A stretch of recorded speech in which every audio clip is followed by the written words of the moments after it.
ನಾವು ಮೊದಲನೇದಾಗಿ ಮಹಾತಾರ್ ಬಾಬಾಜಿಗೆ ನಮನಗಳನ್ನು ಹೇಳೋಣ. ಆ ನಂತರ ನಮ್ಮೆಲ್ಲರ ಗುರುಗಳಾಗಿರತಕ್ಕಂಥ ಬ್ರಹ್ಮಶ್ರೀ ಸುಭಾಷ್ ಪತ್ರಿಜಿಯವರಿಗೆ ಸಹ ನಮನಗಳನ್ನ ಹೇಳೋಣ. ಹಾಗೆ ಈ ಒಂದು ವೇದಿಕೆಯನ್ನು ಕಲ್ಪಿಸಿಕೊಟ್ಟಿರತಕ್ಕಂತಹ ಮಹಾತಾರ್ ಸಂಸ್ಥೆಯ ಸಂಸ್ಥಾಪಕರು ಆಗಿರತಕ್ಕಂತಹ ರಂಗನಾಥ್ ಸರಿಗೆ ಹಾಗೂ ಅವರ ಸಿಬ್ಬಂದಿಯವರಿಗೆ ಸಹ ನಮನಗಳು. ಹಾಗೆಯೇ ನನಗೆ ಜನ್ಮ ನೀಡಿದ ನನ್ನ ತಂದೆ ತಾಯಿಗಳಿಗೆ ಪ್ರಣಾಮವನ್ನು ತಿಳಿಸುತ್ತಾ ಈ ಕಾರ್ಯಕ್ರಮವನ್ನು ನಾವು ಪ್ರಾರಂಭ ಮಾಡೋಣ. ಲಕ್ಷ್ಮಿ ಮ್ಯಾಮ್, ನೀವು ಧ್ಯಾನ ಮಾಡಿಸಿ ಅಂತೆ. ನೀವೇ ಮಾಡಿಸ್ಬಿಡಿ ಮ್ಯಾಮ್. ನಾವು ಮಾಡಿಸಿ ನೀವೇ. ಓಕೆ, 30 ನಿಮಿಷ ಅಲ್ಲ? ಇಲ್ಲ, ಈಗ 20 ನಿಮಿಷ ತಗೊಳ್ಳೋಣ. 3:30ಗೆ ಅವ್ರು ಕ್ಲಾಸ್ ತಗೊಂತಾರೆ. ಓಕೆ ಓಕೆ ಓಕೆ, 20 ನಿಮಿಷ ಮಾಡೋಣ ಅಷ್ಟೇ. ಮಾಸ್ಟರ್ಸ್, ಎಲ್ರಿಗೂ ಅನುಭವ ಇದೆ ಧ್ಯಾನಕ್ಕೆ ಕೂತ್ಕೊಳ್ಳತಕ್ಕಂಥದ್ದು. ನಿಯಮದಂತೆ ನಾವು ಧ್ಯಾನಕ್ಕೆ ಕೂತ್ಕೊಂಡು ಧ್ಯಾನವನ್ನ ಪ್ರಾರಂಭ ಮಾಡೋಣ. ಎಲ್ಲರೂ ಸಹ 1 ಲೋಟ ನೀರನ್ನ ಸೇವಿಸಿ. 1 ಲೋಟ ನೀರನ್ನ ತಮ್ಮ ಪಕ್ಕದಲ್ಲಿ ಇಟ್ಟುಕೊಳ್ಳಿ. ಎಲ್ಲರೂ ಕನ್ನಡಕ ಧರಿಸಿದಂಥ ಪಕ್ಷದಲ್ಲಿ ಎಲ್ಲರೂ ಸಹ ಕನ್ನಡಕವನ್ನ ಪಕ್ಕದಲ್ಲಿ ಇಟ್ಕೊಂಡು ಧ್ಯಾನದ ನಂತರ ಕನ್ನಡಕವನ್ನ ಧರಿಸ್ಕೊಳ್ಳಿ. ಕುರ್ಚಿ ಅಥವಾ ಸೋಫಾ ಅಥವಾ ಮಂಚದ ಮೇಲೆ ಕೂತಿರುವವರು ತಮ್ಮ 2 ಕಾಲುಗಳನ್ನ ಲಾಕ್ ಮಾಡ್ಕೊಳ್ಳಿ. ಆಮೇಲೆ ತಮ್ಮ 2 ಕೈಗಳನ್ನ ಈ ರೀತಿ ಲಾಕ್ ಮಾಡ್ಕೊಳ್ಳಿ. ತಮ್ಮ ಹೊಟ್ಟೆಯ ಕೆಳಗೆ ತೊಡೆಯ ಮೇಲೆ ಇಟ್ಟುಕೊಂಡು ಆರಾಮವಾಗಿ ರಿಲ್ಯಾಕ್ಸ್ ಆಗಿ ಕೂತ್ಕೊಳ್ಳಿ. ಎಲ್ಲರ ಸೊಂಟ ಹಾಗೂ ಕುತ್ತಿಗೆ ನೇರವಾಗಿ ಇಟ್ಕೊಳ್ಳಿ. ಹಾಗೇನೆ ಮೃದುವಾಗಿ ತಮ್ಮ ಕಣ್ಣನ್ನು ಮುಚ್ಚುವುದರ ಜೊತೆಗೆ ಮುಖದಲ್ಲಿ ಮಂದಹಾಸ ಅಥವಾ ಮುಗುಳ್ನಗೆ ಇರಲಿ. ನಾವು ಮಾಡತಕ್ಕಂತಹ ಈ ಧ್ಯಾನ ಆನಾಪಾನ ಸತಿ ಧ್ಯಾನ. ಸೊ ಇಲ್ಲಿ ನಾವು ಮಾಡತಕ್ಕಂಥ ಒಂದೇ ಪ್ರಕ್ರಿಯೆ ಅಂದ್ರೆ ನಾವು ನಮ್ಮ ಉಸಿರನ್ನ ಗಮನಿಸತಕ್ಕಂಥದ್ದು. 20 ನಿಮಿಷಗಳ ಧ್ಯಾನವನ್ನ ನಾವು ಮಾಡೋಣ. ಈ 20 ನಿಮಿಷಗಳು ಮುಂದಿನ ಸೂಚನೆಯವರೆಗೆ ಯಾರು ಸಹ ಕಣ್ಣನ್ನ ತೆರೆಯಬೇಡಿ. ಮನಸ್ಸಿನಲ್ಲಿ ಯಾವುದೇ ಚಿಂತೆ ಅಥವಾ ಯಾವುದೇ ಒತ್ತಡ ಬೇಡ, ಯಾವುದೇ ಜಪ ತಪ ಸಹ ಬೇಡ. ಎಲ್ಲರೂ ಸಹ ನಿರಾಳವಾಗಿ ತಟಸ್ಥ ಮನಸ್ಸಿನಿಂದ ಧ್ಯಾನವನ್ನ ಅಥವಾ ತಾವು ಆಡತಕ್ಕಂಥ ಉಸಿರನ್ನ ಗಮನಿಸಿ.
मुझे बस 1.5 मिनट दीजिए और मैं बताता हूँ कि आप अपनी ड्रीम लाइफ को क्यों अचीव नहीं कर पाएंगे। दोस्तों, जब हम बार बार नेगेटिविटीज को एक्सपीरियंस करते हैं, यानी कि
ಮಾಸ್ಟರ್ಸ್, ಇನ್ನು 3 ನಿಮಿಷಗಳ ಕಾಲ ಮೌನ ಧ್ಯಾನದಲ್ಲಿ ಮುಂದುವರಿಯೋಣ ಮಾಸ್ಟರ್.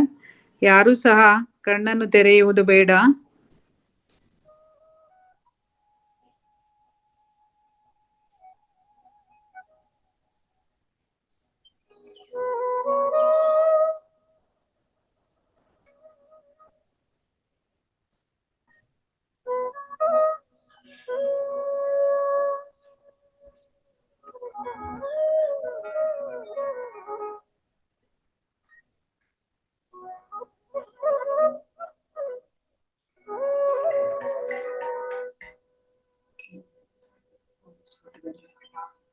ಓಕೆ, ಸರಿ ಸರಿ. ಓಕೆ.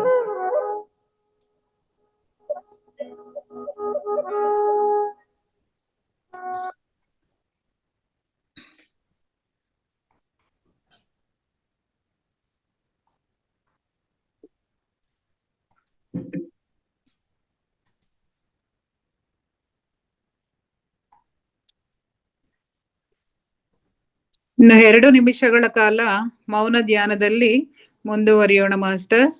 ಯಾರೂ ಸಹ ಕಣ್ಣನ್ನು ತೆರೆಯುವುದು ಬೇಡ.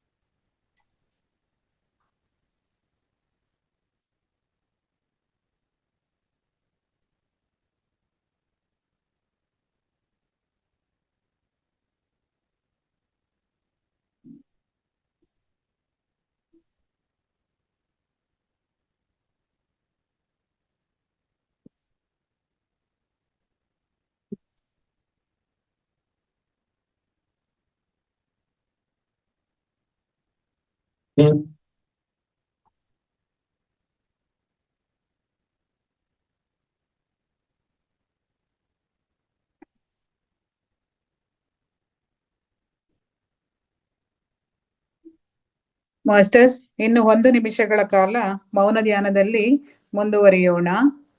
ಸೂಚನೆ ಬರುವವರೆಗೂ ಯಾರೂ ಸಹ ಕಣ್ಣನ್ನು ತೆರೆಯುವುದು ಬೇಡ.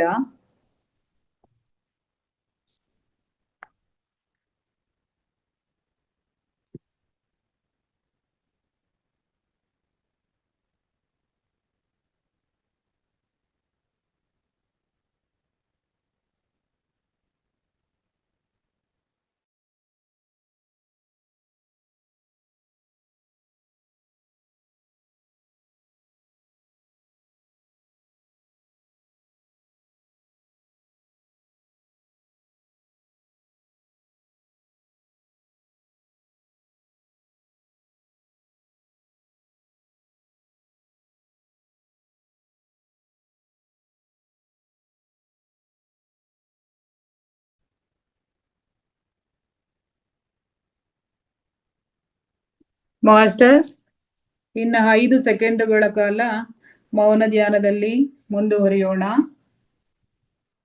1, 2, 3, 4, 5. ಮಾಸ್ಟರ್ಸ್, ಎಲ್ಲರೂ ಸಹ ನಿಧಾನವಾಗಿ ಕೈಗಳನ್ನು ಕಾಲುಗಳನ್ನು ಬಿಡಿಸಿಕೊಳ್ಳುತ್ತಾ ಕಣ್ಣುಗಳ ಮೇಲೆ 5 ಸೆಕೆಂಡುಗಳ ಕಾಲ ಕೈಯನ್ನು ಇರಿಸಿಕೊಳ್ಳೋಣ ಮಾಸ್ಟರ್ಸ್. 1, 2, 3, 4, 5. ಮಾಸ್ಟರ್ಸ್, ನಿಧಾನವಾಗಿ ಕಣ್ಣುಗಳನ್ನು ಬಿಡುತ್ತಾ ಕೈಗಳನ್ನು ಮುಖದಲ್ಲಿ ಮುಗುಳ್ನಗೆ ಇರಲಿ. ಕೈಗಳನ್ನು ನೋಡಿಕೊಳ್ಳೋಣ ಮಾಸ್ಟರ್ಸ್.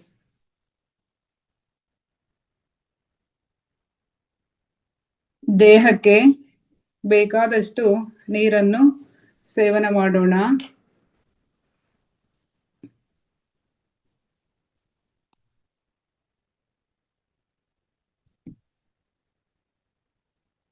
ಭಾಗ್ಯಶ್ರೀ ಮ್ಯಾಮ್, ನೀವು ವಿಡಿಯೋ ಆನ್ ಮಾಡ್ಕೋಬೋದಾ? Okay, thank you ma'am. Masters, ಈ ದಿನ 25ನೇ ಬ್ಯಾಚ್ನ 1ನೇ ದಿನ ಮಾಸ್ಟರ್ಸ್.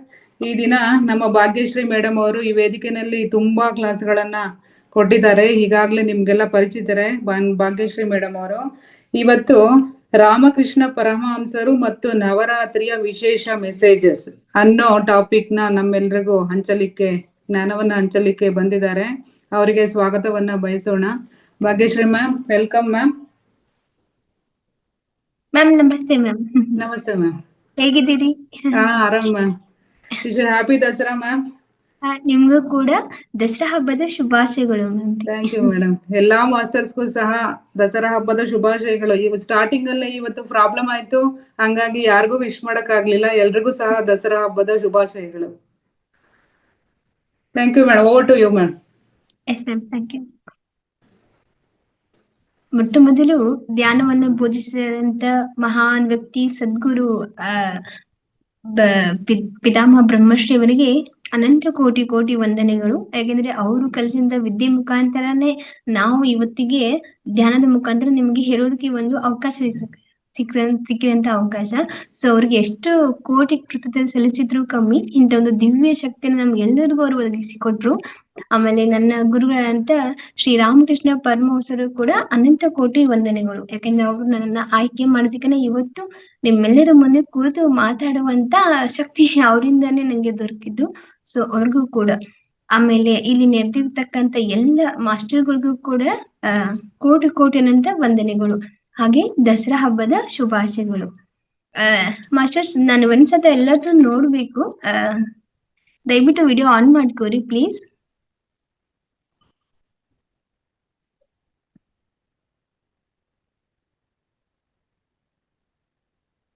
ಎಲ್ಲ ನನ್ನ ತಾಯಂದಿರಿಗೂ ತುಂಬ ಹೃದಯದ ವಂದನೆಗಳು. ಹಾಗೆ ದಸರಾ ಹಬ್ಬದ ಶುಭಾಶಯಗಳು. ಯಾಕೆಂದ್ರೆ ನವರಾತ್ರಿ ಅಂದ್ರೆ ಅಮ್ಮ, ನಾವು ಸಾಕ್ಷಾತ್ ದೇವಿ ಅವತಾರ ನೋಡ್ತೀವಿ. ಹಾಗೆ ನಾನ್ ನಿಮ್ಮ ಎಲ್ಲರ ಮುಖದಲ್ಲೂ ಇವತ್ತು ದೇವಿ ದರ್ಶನ ಮಾಡ್ಬೇಕು. ಯಾಕಂದ್ರೆ ಇವತ್ತು ಕೊನೆಯ ದಿವಸ, ನಾಳೆ ವಿಜಯದಶಮಿ. ಸೊ ಎಲ್ಲರಿಗೂ ವಿಜಯದಶಮಿ ಹಬ್ಬದ ಶುಭಾಶಯಗಳು ಎಲ್ಲರಿಗೂ ಕೂಡ.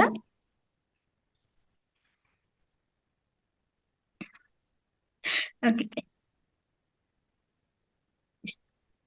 ಏನು ವಿಜಯದಶಮಿ, ಏನಿದು ಹಬ್ಬ? ಎಲ್ರು ಅನ್ಕೋತಾರೆ ದೇವಿಯ ಅವತಾರಗಳು, 9 ದಿನದ ನವರಾತ್ರಿ, ಆ ದೇವಿ ಆತರ, ಆ ದೇವಿ ಆತರ ಅಂತೇಳಿ. ಆಕ್ಚುಲಿ ಆ ದೇವಿ ಸ್ವರೂಪ ಅಂದ್ರೆ ಒಂದು ಸ್ತ್ರೀ ಸ್ವರೂಪ.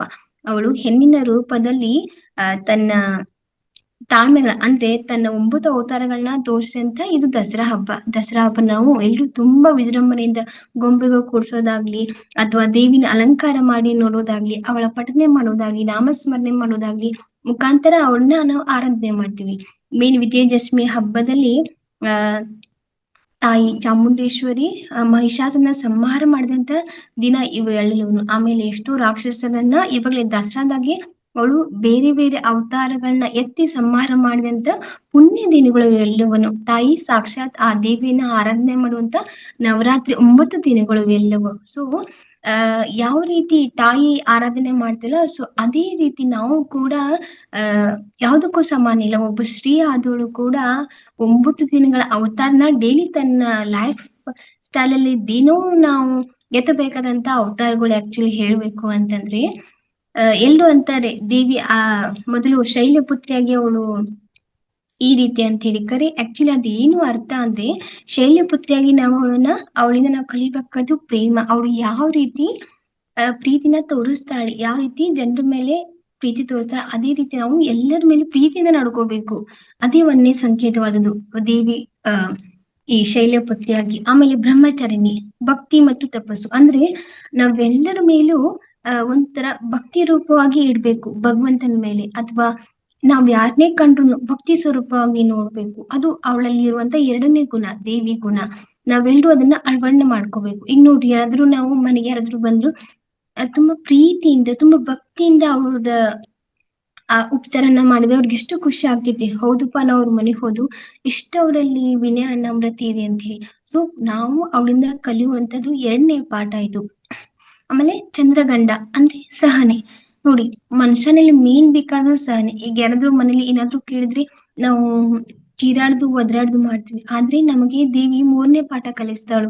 3ನೇ ದಿವಸದ ಪಾಠ ಏನಂದ್ರೆ ನಾವು ಸಹನೆಯಿಂದ ವರ್ತಿಸ್ಬೇಕು. ಯಾರೇ ಏನೇ ಕೇಳಿದ್ರು ನಾವು ತಾಳ್ಮೆಯಿಂದ ಮಾತಾಡ್ಬೇಕು. ಸಹನೆಯಿಂದ ಅವ್ರಿಗೆ ಉತ್ತರವನ್ನ ಕೊಡ್ಬೇಕು ಅಂತ ಹೇಳಿ. ಮತ್ತೆ ಕುಷ್ಮಾಂಡ 4ನೇ ದೇವಿ ಬೆಳಕು ನೋಡಿ, ಅಕ್ಕಿ ಬೆಳಕಿನ ರೂಪದ ಶಕ್ತಿ. ಹಾಗೆ ನಾವು ಮನೆ ತುಂಬಾ ಬೆಳಕಾಗಿರ್ಬೇಕು. ನಮ್ಮ ಮತ್ತೊಬ್ಬರಿಗೆ ಬೆಳಗ್ಗೆ ನಾವ್ ಯಾವತ್ತು ಕತ್ಲಾಗಿ ಅವರ ಜೀವನವನ್ನ ನಾವ್ ಯಾವತ್ತು ಕತ್ಲ್ ಮಾಡ್ಬಾರ್ದು. ನಮ್ ಕೈಲಾದಷ್ಟು ನಾವು ಅವರಿಗೆ ಬೆಳಕನ್ನ ನೀಡ್ಬೇಕು. ಅಂದ್ರೆ ನಮ್ಮಲ್ಲಿ ಇರುವಂತ ಕೆಟ್ಟ ಗುಣಗಳಿಂದ ಹೀಯಾಳಿಸದೆ ನಾವು ಒಳ್ಳೆ ಮಾತುಗಳಿಂದ ಮಾತಾಡಿ ನಮ್ಮ ರೂಪದ ಪ್ರತಿರೂಪ ನಾವು ತೋರಿಸ್ಬೇಕು. ಸೊ ದೇವಿಯ 4ನೇ ಅವತಾರ ಇದು ಕುಷ್ಮಾಂಡ. ಮತ್ತೆ ಸ್ಕಂದ ಮಾತಾ ಅಂದ್ರೆ ಮಾತೃತ್ವ. ನಾವ್ ಎಲ್ಲರ ಮೇಲೂ ತಾಯಿ ಮಾತೆಯ ಸ್ವರೂಪವಾಗಿ ನೋಡ್ಬೇಕು. ಆ ಭಾವನೆ ಇಟ್ಕೊಂಡು ನಾವೆಲ್ಲರನ್ನ ಆರಾಧನೆ ಮಾಡ್ಬೇಕು, ಮತ್ತೆ ಪ್ರೀತಿ ಮಾಡ್ಬೇಕು ನಮ್ಮ ಬಂಧುಗಳನ್ನ ಅಥವಾ ನಮ್ಮ ಫ್ಯಾಮಿಲಿನ. ಸೊ 5ನೇದಾಗಿ ನಮ್ಗೆ ಹೇಳ್ಕೊಡೋದು ಸ್ಕಂದ ಮಾತಾ ಮಾತೃತ್ವ. ಆಮೇಲೆ ಕಾಂತ್ಯಾಯಿನಿ ಅಂದ್ರೆ ಅವಳು ಶಕ್ತಿ ದೇವತೆ. ನೋಡಿ, ನಮ್ಗೆ ಯಾವ ರೀತಿ ಶಕ್ತಿ ಬೇಕು ಅಂದ್ರೆ, ಒಂದು ಸಮಸ್ಯೆ ಬಂದ್ರೆ ಅದನ್ನ ಎದುರಿಸುವಂತ ಶಕ್ತಿ ಬೇಕು. ಯಾವಾಗ್ಲೂ ಕುಗ್ಗ್ ಹೋಗ್ಬಾರ್ದು. ಎಲ್ರು ಆಡ್ಕೋತಾರೆ, ಹೆಣ್ಮಕ್ಳು ಬಹಳ ವೀಕು, ಅವ್ರಿಗೆ ಒಂದು ಕೆಲ್ಸನ ನಿಗ್ಸೋಕ್ ಬರೋದಿಲ್ಲ ಅಂತ. ಸೊ ಆ ಮಾತ್ ನಾವ್ ಯಾವತ್ತು ಯಾರಿಂದನ ಅನ್ಸ್ಕೋಬಾರ್ದು. ಯಾಕೆಂದ್ರೆ ಕಾಂತಾನಿ ಸ್ವತಃ ಇವಳೇ ಹೇಳ್ಕೊಟ್ಟಿದ್ದಾಳೆ, ನಾವೆಲ್ಲರೂ ಶಕ್ತಿ ಸ್ವರೂಪವಾಗಿ ಇರ್ಬೇಕು, ಆ ಕೆಲ್ಸವನ್ನ ನಿಭಾಯಿಸುವಂತ ನಮಗ್ ಶಕ್ತಿ ಇರ್ಬೇಕು ಅಂತ ಹೇಳಿ. ಆಮೇಲೆ ಕಾಲರಾತ್ರಿ ಧೈರ್ಯ. ನಾವ್ ಯಾವಾಗ್ಲೂ ಧೈರ್ಯವನ್ನ ಕಳ್ಕೋಬಾರ್ದು. ಯಾವಾಗ್ಲೂ ಏನಾದ್ರು ಸಮಸ್ಯೆ ಬಂದ್ರೆ ಅಥವಾ ಯಾರಾದ್ರೂ ಎದುರಾಳಿ ಬಂದ್ರೆ ಜಯಿಸುವಂತ ಶಕ್ತಿ ಬೇಕು. ಆ ಧೈರ್ಯವನ್ನ ನಾವು ಪಡ್ಕೋಬೇಕು. ನೋಡಿ ಎಂತ ಅದ್ಭುತ ಮಾತು. ನವರಾತ್ರಿ ಅಂದ್ರೆ ಕೇವಲ ನಾವು ದೇವಿ ಆರಾಧನೆ ಮಾಡೋದು ಅಥವಾ ಎಲ್ರು ಹೊರಗಡೆ ಹೋಗೋದು, ಅಂದ್ರೆ ಆಟ ಆಡಕ್ ಹೋಗುದು, ದಾಂಡ್ಯಾ ಕರೀತಾರೆ ಅದ್ ಮಾಡಕ್ ಹೋಗುದು, ಇವೆಲ್ಲ ಕೇವಲ ಕಾಲ್ಪನಿಕ ಕಡೆ. ಅವಳಿಂದ 9 ನವರಾತ್ರಿಗಳಿಂದ ವಿಧ ವಿಧ ಹೆಸರುಗಳಿಂದ ನಾವು ಕಲಿಯೋದು ಬಹಳಷ್ಟಿದೆ ಮಾಸ್ಟರ್ಸ್. ನೋಡಿ ಎಂತ ಅದ್ಭುತವಾದ ಮಾತನ್ನ ಹೇಳಿಕೊಟ್ಟಿದ್ದಾರೆ. ಆಮೇಲೆ ಮಹಾಗೌರಿ ಸುಂದರ ಮತ್ತು ಸೌಂದರ್ಯ ಮತ್ತು ಅಂತರಂಗ ಸೌಂದರ್ಯ. ನೋಡಿ, ನಾವು ಬಹಿರ್ಮುಖವಾಗಿ ನಾವು ಸೌಂದರ್ಯದಿಂದ ವರ್ತನೆ ಮಾಡಿ ನಾವು ಅಷ್ಟು ಗ್ರೇಟು ಅಂತ ಹೇಳ್ಕೊಳ್ಳೋಕ್ಕಿಂತ ನಮ್ಮ ಅಂತರಂಗ ಸುಂದರವಾಗಿ ಇಟ್ಕೋಬೇಕು. ನಾವು ಯಾವ ರೀತಿಯಾದ್ರೂ ಇರ್ಲಿ, ಕರೆ ನಮ್ಮ ಅಂತರಂಗದಿಂದ ಬರುವಂತ ಮಾತು ಮತ್ತೊಬ್ಬರ ಮನಸ್ಸಿಗೆ ಮುಟ್ಟುವಂತದ್ದಾಗಿರ್ಬೇಕು. ನಮ್ಮ ಮಾತಿನಿಂದ ಅವರ ಮನಸ್ಸಿಗೆ ನೋವಾಗದೇ ಇರೋ ರೀತಿ ನಾವು ಯಾವಾಗ್ಲೂ ಮಾತಾಡೋದನ್ನ ಕಲಿಬೇಕು. ಆ ಮಾತಾಡೋದನ್ನ ಹೇಳ್ಕೊಡಕ್ಕೆ ನಮ್ಗೆ ಮಹಾಗೌರಿ. ನೋಡಿ ಎಂತ ಅದ್ಭುತವಾದ ಮಾತು. ನಮ್ಮಿಂದ ಮತ್ತೊಬ್ಬರಿಗೆ ಚ್ಯುತಿ ಆಗ್ಬಾರ್ದು, ನಮ್ಮಿಂದ ಮತ್ತೊಬ್ಬರಿಗೆ ಚುಚ್ಚು ಮಾತುಗಳಿಂದ ಆಡ್ಬಾರ್ದು. ನೋಡಿ ಎಂತ ಅದ್ಭುತವಾದ ಮಾತು. ಆಮೇಲೆ ಸಿದ್ಧಿದಾತ್ರಿ ತಾಳ್ಮೆ. ಇವಳು ಹೇಳ್ಕೊಡೋದೇ ತಾಳ್ಮೆ. ಯಾವ ರೀತಿ ನಾವು ತಾಳ್ಕೊಂಡು ಹೋಗ್ಬೇಕು, ಸಹಿಸ್ಕೊಂಡು ಹೋಗ್ಬೇಕು. ಯಾವುದನ್ನು ಆಗೋದಿಲ್ಲ ಅನ್ನೋ ಮಾತಿಗೆ ನಾವು ಯಾವಾಗ್ಲೂ ನಿಂತ್ಕೋಬಾರ್ದು. ಏನೇ ಬರ್ಲಿ, ಕಷ್ಟ ಬರ್ಲಿ ಸುಖ ಬರ್ಲಿ, ಎರಡನ್ನೂ ಈಕ್ವಲ್ ಆಗಿ ನಾವು ತಾಳ್ಕೊಂಡು ಈ ಜೀವನವೆಂಬ ಘಟ್ಟವನ್ನ ದಾಟ್ಬೇಕು. ಎಷ್ಟೋ ಜನ ನೋಡ್ರಿ, ನನ್ಗ್ ಆಗೋತು, ಇಷ್ಟಕ್ಕ ಸಾಕಾಗೋತು ಅಂತ ಹೇಳಿ ಎಷ್ಟೋ ಮಂದಿ ಸೂಸೈಡ್ ಮಾಡ್ಕೊಳಕ್ ಹೋಗ್ತಾರು. ನಂಗ್ ಆಗಂಗಿಲ್ಲ, ಈ ಜೀವನ ನಡ್ಸೋದಕ್ ಆಗೋದಿಲ್ಲ ಅಥವಾ ಈ ಜೀವನದಲ್ಲಿ ನಾನು ಮುಂದುವರೆಯೋದಕ್ ಆಗೋದಿಲ್ಲ ಅಂತೇಳಿ ಎಷ್ಟೋ ಹೆಣ್ಮಕ್ಳು ಸೂಸೈಡ್ ಮಾಡ್ಕೊಂಡು ಏನ್ಕೆಂತ ಕೆಟ್ಟ ಕೆಲಸ ಮಾಡ್ಕೊಂಡು ಅಪರಾಧಿಗಳಾಗಿ ಏನಿಲ್ಲ ತಮಗ್ ತಾವೇ ಶಿಕ್ಷೆ ಕೊಟ್ಕೊತಿದ್ದಾರೆ. ನೋಡಿ, ಈ ನವರಾತ್ರಿ ಎಂಬ 9 ದಿನಗಳ ಶಕ್ತಿ ದೇವತೆ ಹೆಸರುಗಳಲ್ಲೇ ನಾವು ಈ ರೀತಿ ಎಲ್ಲ ಹೆಣ್ಮಕ್ಳು ಈ ರೀತಿ ಪಾಠವನ್ನು ನಾವು ಕಲಿಬೇಕು. ಅವಳ 9 ಅವತಾರಗಳ 9 ಕ್ರಿಯೆಗಳನ್ನ ನಾವು ಜೀವನದಲ್ಲಿ ಅಳವಡಿಸ್ಕೊಂಡ್ರೆ ಆಮೇಲೆ ನಮಗೂ ಆ ದೇವಿಗೂ ಭೇದ ಭಾವ ಇರೋದಿಲ್ಲ, ನಾವೇ ಆ ಸ್ವರೂಪಳಾಗ್ತೀವಿ ದೇವಿ. ನೋಡಿ ಎಷ್ಟೊಂದು ಅರ್ಥಪೂರ್ಣವಾಗಿದೆ. ನಾವ್ ಇದನ್ನ ಬೇರೆ ಬೇರೆ ವಿಧದಲ್ಲಿ ನೋಡ್ಕೊಂಡು ಅಂದ್ರೆ ನಮ್ಮ ಸ್ವಾರ್ಥಕ್ಕಾಗಿದ್ನೆಲ್ಲ ನಾವು ಬಳಸ್ಕೊತೀವಿ. ಆದ್ರೆ ನೋಡಿ, ಆ ದೇವಿ ಯಾವ ರೀತಿ ನಮಗಿದೆಲ್ಲ ಹೇಳ್ಕೊಡ್ತಿದ್ದಾಳೆ ಅಂತ ಹೇಳಿ. ಸೊ ಹಾಗಾಗಿ ನಾವು ನಮ್ಮ ನಿತ್ಯ ಜೀವನದಲ್ಲಿ ಇದನ್ನ ಅಳವಡಿಸ್ಕೊಂಡ್ರೆ ದಸರಾ ಅನ್ನೋದು ಪರಿಪೂರ್ಣ ಆಗ್ತೈತಿ. ದೇವಿ ಯಾವತ್ತು ಉಪವಾಸ ಮಾಡ್ರಿ, ನನ್ಗೆ ಇಷ್ಟೊತ್ತು ನೀವು ಉಪವಾಸ ಮಾಡಿ ನನ್ನ ಆರಾಧನೆ ಮಾಡಿ, ಈ ರೀತಿ ಮಾಡಿ ಯಾವತ್ತು ಹೇಳ್ಕೊಡ್ತೀನಿ. ನೀನು ಇಷ್ಟನ್ನ ನೀ ಪರಿಪಾಠ ಮಾಡಿ ಇಷ್ಟನ್ನ ನೀನ್ ಕಲಿತ್ರೆ ಸಾಕು. ನೀನು ನನ್ನ ಈಕ್ವಲ್ ಅಂದ್ರೆ ನಾನೇ ನೀನ್ ಆಗ್ತೀನಿ, ನೀನೇ ನಾನ್ ಆಗ್ತೀನಿ. ನನಗೂ ನಿನಗೂ ಭೇದ ಭಾವ ಇಲ್ಲ. ನೀನು ನಿನ್ನ ಜೀವನದಲ್ಲಿ ಇವನ್ನೆಲ್ಲವನ್ನು ಅಳಿಸ್ಕೊಂಡ್ರೆ ನೋಡ್ರಿ ಅಲ್ಲಿಗೆ ಮುಗೀತು. ಒಬ್ರಿಗೆ ಅನ್ನೋದಾಗ್ಲಿಲ್ಲ, ಅಹಂಕಾರ ತೋರ್ಸೋದಾಗ್ಲಿ ಏನೂ ಇಲ್ಲ ಮಾಸ್ಟರ್ಸ್. ಕೇವಲ ಏನ್ ಹೇಳ್ಕೊಡ್ತಾರೋ ಮತ್ತೊಬ್ರಿಗೆ ತುಚ್ಚ ಮಾತಾಡ್ದಂಗೆ, ಮತ್ತೊಬ್ಬರ ಮೇಲೆ ಭಕ್ತಿ ಇರೋದು, ಆಮೇಲೆ ಮತ್ತೊಬ್ಬರ ಪ್ರೀತಿ ತೋರ್ಸೋದು, ಮತ್ತೊಬ್ಬರು ಬೆಳಕಾಗೋದು. ನೋಡಿ ಎಂತ ಮಾತುಗಳು, ಅಮ್ಮನ ಮಾತುಗಳು ಅಂತ ಹೇಳಿ ಮಾಸ್ಟರ್. ಸೊ ಈ ನವರಾತ್ರಿಯಲ್ಲಿ ನಾವು ಇದನ್ನೆಲ್ಲವನ್ನು ಕಲಿತು ನಾವು ಒಂದು ಒಳ್ಳೆಯ ಸ್ಥಾನಕ್ಕೆ ಬರಬೇಕು. ಅದು ಇದೆಲ್ಲ ಧ್ಯಾನ ಮುಖಾಂತರ ನಮ್ಗೆಲ್ಲ ಸಿಕ್ಕಿದೆ ಮಾಸ್ಟರ್ಸ್. ಸೊ ಇದನ್ನ ನಾವು ಉಪಯೋಗ ಮಾಡ್ಕೊತಾ ಹೋದ್ರೆ ನಾವು ನಮ್ಮ ಜೀವನದ ಒಂದು ದೊಡ್ಡ ಎತ್ತರವಾದ ಘಟ್ಟಕ್ಕೆ ನಾವೆಲ್ಲರೂ ಹೋಗ್ಬೋದು ಮಾಸ್ಟರ್ಸ್. ಹಾಗೆ ದಸರಾ ಬಗ್ಗೆ ನಂಗೆ ಇಷ್ಟು ಧ್ಯಾನದಲ್ಲಿ ಬಂದಿದ್ದು ನಾನು ನಿಮ್ಗೆ ಹೇಳ್ತೀನಿ ಮಾಸ್ಟರ್ಸ್. ನೆಕ್ಸ್ಟ್ ನಾನಿನ್ನು ರಾಮಕೃಷ್ಣ ಪರಮಹಂಸರ ಬಗ್ಗೆ ಹೇಳ್ತಾ ಹೋಗ್ತೀನಿ. ಆಕ್ಚುಲಿ ನಾನು ಅವ್ರು ಬರ್ದಿದ್ ಬಗ್ಗೆ ಅಷ್ಟೇ ನಾನು ನಿಮ್ಗೆ ತಿಳಿಸಿದ್ದೀನಿ. ರಾಮಕೃಷ್ಣ ಪರಮಹಂಸ ಅಂದ್ರೆ ಏನು, ಅವ್ರು ಯಾರು, ಅವ್ರು ಎಲ್ಲಿದ್ರು, ಅವ್ರು ಹೇಗ್ ಬಂದ್ರು ಅನ್ನೋದು ನಾನು ನಿಮ್ಗೆ ಯಾವತ್ತೂ ಹೇಳೇ ಕೊಟ್ಟಿಲ್ಲ. ಸೊ ಮಾಸ್ಟರ್ಸ್ ನಾನು ಇವತ್ತು ಅವ್ರ ಜೀವನ ಬಗ್ಗೆ ನಾನು ಹೇಳ್ತಾ ಹೋಗ್ತೀನಿ. ದಯವಿಟ್ಟು ನೀವೆಲ್ಲರೂ ಕಣ್ ಮುಚ್ಕೊಂಡು ಅವ್ರ ಬಗ್ಗೆ ನೀವು ಕೇಳ್ತಾ ಹೋಗಿ. ನಾನು ಅವ್ರ ಕಥೆ ಜೀವನ ಚರಿತ್ರೆ ನಾನು ಹೇಳ್ಕೊತ ಹೋಗ್ತೀನಿ ಮಾಸ್ಟರ್ಸ್. ಓಕೆ, ಫಸ್ಟ್ ರಾಮಕೃಷ್ಣ ಪರಮಹಂಸರು ಏನು ಅಂದ್ರೆ ಅವರು 18 ಶತಮಾನದಲ್ಲಿ ಒಬ್ರು ಮಹಾನ್ ಸಂತ. ಅವರು ತಮ್ಮ ಜೀವನವನ್ನೆಲ್ಲವನ್ನು ಕಾಳಿಕಾ ಮಾತೆಗೋಸ್ಕರ ಮುಡಿಪಾಗಿಟ್ಟಂತ ಯೋಗಿ ಅವರು ದೇಶ ಕಂಡಂತ ಮಹಾನ್ ಸಾತ್ವಿಕರು ಅವರು. ಸೊ ಯದಾಮಿ ಧರ್ಮಶ ಗ್ಲಾನಿರ್ಭರತಿ ಭವತಿ ಭಾರತ ಅಂತ ಹೇಳಿ ಭಗವದ್ಗೀತೆ ನೀವೆಲ್ಲರೂ ಕೇಳಿರ್ಬೋದು. ಯಾವಾಗ ಅಧರ್ಮ ತಾಂಡವ ಆಡ್ತಿತ್ತು ಅವಾಗ ಭಗವಂತನೇ ಸ್ವತಃ ಇಲ್ಲಿ ಭೂಮಿ ಮೇಲೆ ಸೃಷ್ಟಿಯಾಗಿ ಈ ಅಧರ್ಮನ ನಾಶ ಮಾಡೋಕೆ, ಧರ್ಮನ ಉಳಿಸೋಕೆ ತಲೆ ಎತ್ತಾರೆ ಅಂತ ನಿಮ್ಗೆ ಎಲ್ಲರಿಗೂ ಗೊತ್ತಿರೋದಂತೆ ಮಾಸ್ಟರ್ಸ್. ಸೊ ಹಾಗಾಗಿ ಆ 18ನೇ ಶತಮಾನದಲ್ಲಿ ಅಧರ್ಮವನ್ನು ನಿರ್ನಾಮ ಮಾಡೋದಕ್ಕೆ ಅಥವಾ ಇಲ್ಲಿ ಆ ಭಾರತದ ಭೂಮಿಯಲ್ಲಿ ಭಗವಂತನ ಬಗ್ಗೆ ಅರ್ಥಕೊಳ್ಳಕ್ಕೆ ಒಬ್ಬ ಮಹಾನ್ ಸತನನ್ನ ಕಳಿಸಿದ್ರು. ಅವರೇ ಬೇರೆ ಯಾರು ಇಲ್ಲ, ಶ್ರೀರಾಮಕೃಷ್ಣ ಪರಮಹಂಸರು ಮಾಸ್ಟರ್ಸ್. ಅವರು ಯಾವ ರೀತಿ ಅಂದ್ರೆ ಅದ್ವೈತ ಮತ್ತು ದ್ವೈತ ವಿದ್ವಾಂಸರ ಸಿದ್ಧಾಂತವನ್ನು ಬೋಧಿಸುವರು. ಎಲ್ಲ ಧರ್ಮಗಳು ಒಂದೇ ಎಂದು ಸಾರಿದವರೇ ಅವರು ಮಾಸ್ಟರ್ಸ್. ನಮ್ಗೆಲ್ಲರಿಗೂ ಸಾಕ್ಷಾತ್ ವಿವೇಕಾನಂದರ ತಯಾರು ಮಾಡಿ ಇಡೀ ಭಾರತಕ್ಕೆ ನಮ್ಮ ಭಾರತವನ್ನ ತಲೆ ಎತ್ತಿ ನೋಡುವಂಗೆ ಮಾಡಿದವ್ರೆ ರಾಮಕೃಷ್ಣ ಪರಮಹಂಸರು. ಅವರನ್ನ ಬೇರೆ ದೇಶಕ್ಕೆ ಕಳಿಸಿ ನಮ್ಮ ಭಾರತ ಸಂಸ್ಕೃತಿಯನ್ನ ಅವರು ಬಿಂಬಿಸುವಾಗ ಮಾಡಿದ್ದೇ ರಾಮಕೃಷ್ಣ ಪರಮಹಂಸರು. ಅವ್ರ ಮುಖಾಂತರನೇ ವಿವೇಕಾನಂದರು ವಿದ್ಯೆಯನ್ನ ಕಲಿತು ಪ್ರಪಂಚಾದ್ಯಂತ ನಮ್ಮ ಭಾರತದ ಗೀತೆಯನ್ನ ಅವರು ಕೊಂಡಾಡಿದ್ರು ಮಾಸ್ಟರ್ಸ್. ಸೊ ಒಬ್ಬ ಶ್ರೇಷ್ಠ ಗುರು ಇವರು ಎಲ್ಲರಿಗೂ ಮಾಸ್ಟರ್ಸ್. ಇವರು ಆಕ್ಚುಲಿ 18ನೇ ಶತಮಾನದಲ್ಲಿ ಜನಿಸಿದವರು ಮಾಸ್ಟರ್ಸ್. ಸೊ ಇವರ ಬಾಲ್ಯದ ಹೆಸರು ಗದಾಧರ ಅಂತ ಹೇಳಿ. ಅವರು ಯಾವಾಗ್ಲೂ ಸಣ್ಣಾಗಿರ್ತ ಅಂದ್ರೆ 5 ವರ್ಷದಿಂದಲೇ ಭಗವಂತ ಮೇಲೆ ಹುಚ್ಚು ಪ್ರೀತಿ. ಅವ್ರ ಮನೆ ದೇವರು ಶ್ರೀರಾಮಚಂದ್ರನ ಅವ್ರು ಪೂಜೆ ಮಾಡ್ತಾ ಇದ್ರು. ಅವರ ತಂದೆ ಹೆಸರು ಹೃದಯ ಚಟೋಪಾಧ್ಯಾಯ ಅಂತ ಹೇಳಿ, ಅವರ ತಾಯಿ ಚಂದ್ರಮಾಲಾ ಅಂತ ಹೇಳಿ ಮಾಸ್ಟರ್ಸ್. ಅವರು ಒಮ್ಮೆ ಮಲ್ಕೊಂಡಾಗ ಅವರ ಕನಸಿನಲ್ಲಿ ಸಾಕ್ಷಾತ್ ವಿಷ್ಣು ಭಗವಾನ್ ಅವರು ಬಂದು ನಾನ್ ನಿನಗೆ ಮಗುವಾಗಿ ಬರ್ತೀನಿ ಅಂತ ಹೇಳಿ ಅವ್ರಿಗೆ ಒಂದು ವಾಣಿ ಕೇಳಿಸ್ತು ಅಂತೆ ಮಾಸ್ಟರ್ಸ್. ಆಮೇಲೆ ಅವರ ತಾಯಿಗೆ ಅದೇ ದಿನ ಅವ್ರ ತಾಯಿಗೆ ಕನಸಿನಲ್ಲಿ ಶಿವಲಿಂಗದ ಮುಖಾಂತರ ಒಂದು ಬೆಳಕು ಬಂದು ಅವ್ರ ಹೊಟ್ಟೆ ಸೇರ್ಕೊಳ್ಳೋದಂತ ದೃಶ್ಯನ ಅವ್ರು ಕಂಡ್ರು ಅಂತೆ. ಆಮೇಲೆ ಅವ್ರಿಗೆ ನೆಕ್ಸ್ಟ್ ಅವ್ರು ಹುಟ್ಟಿದ್ದೆ ಗದಾಧರ. ಅವ್ರಿಗೆ 4 ಮಕ್ಕಳು, 2 ಹೆಣ್ಣು 2 ಗಂಡು ಮಕ್ಕಳು ಅಂತ ಹೇಳಿ ಮಾಸ್ಟರ್ಸ್. ಸೊ 2ನೇ ಮಗ ಆಗಿ ಇವರು ರಾಮಕೃಷ್ಣ ಪರಮಹಂಸರು. ಸೊ ಅವರು ಜನಿಸಿದಾಗ 5 ವರ್ಷದಾಗಿದ್ದಾಗ ಅವ್ರು ಎಲ್ರು ಅಂದ್ರೆ ಬೇರೆ ಹುಡುಗರು ಆಟ ಪಾಠ ಆಡ್ತಿದ್ರೆ ನಮ್ಮ ರಾಮಕೃಷ್ಣ ಪರಮಹಂಸರು ಏನ್ ಮಾಡ್ತಿದ್ರು ಅಂದ್ರೆ ಒಂದು ಸಣ್ಣ ಸಣ್ಣ ಮೂರ್ತಿಗಳನ್ನ ಮಾಡಿ ಅದನ್ನ ಪೂಜೆ ಮಾಡ್ತಿದ್ರು. ಬರೀ ಅವ್ರು ಯಾವಾಗ್ಲೂ ಪೂಜೆ ಮಾಡೋದು, ಯಾರಾದ್ರೂ ಸನ್ಯಾಸಿಗಳು ಹಾದು ಹೋದ್ರೆ ಅವ್ರ ಏನಾದ್ರು ಕೆಲಸ ಇದ್ರೆ ಅದನ್ನೆಲ್ಲ ಮಾಡುದು, ಅವ್ರು ಅಚ್ಚುಕಟ್ಟಾಗೆಲ್ಲ ಮಾಡ್ತಿದ್ರು ಅಂತೆ ಮಾಸ್ಟರ್ಸ್. ಸೊ ಅಷ್ಟೊಂದು ಅವ್ರ ಸಣ್ಣ ವಯಸ್ಸಿನಲ್ಲಿ ಅವರು ಭಗವಂತನ ಆರಾಧಕರಾಗಿದ್ರು ಮಾಸ್ಟರ್ಸ್. ಸೊ ಅವ್ರಿಗೂ ಏನೂ ಪ್ರಾಬ್ಲಮ್ ಇರಾಕಿಲ್ಲ.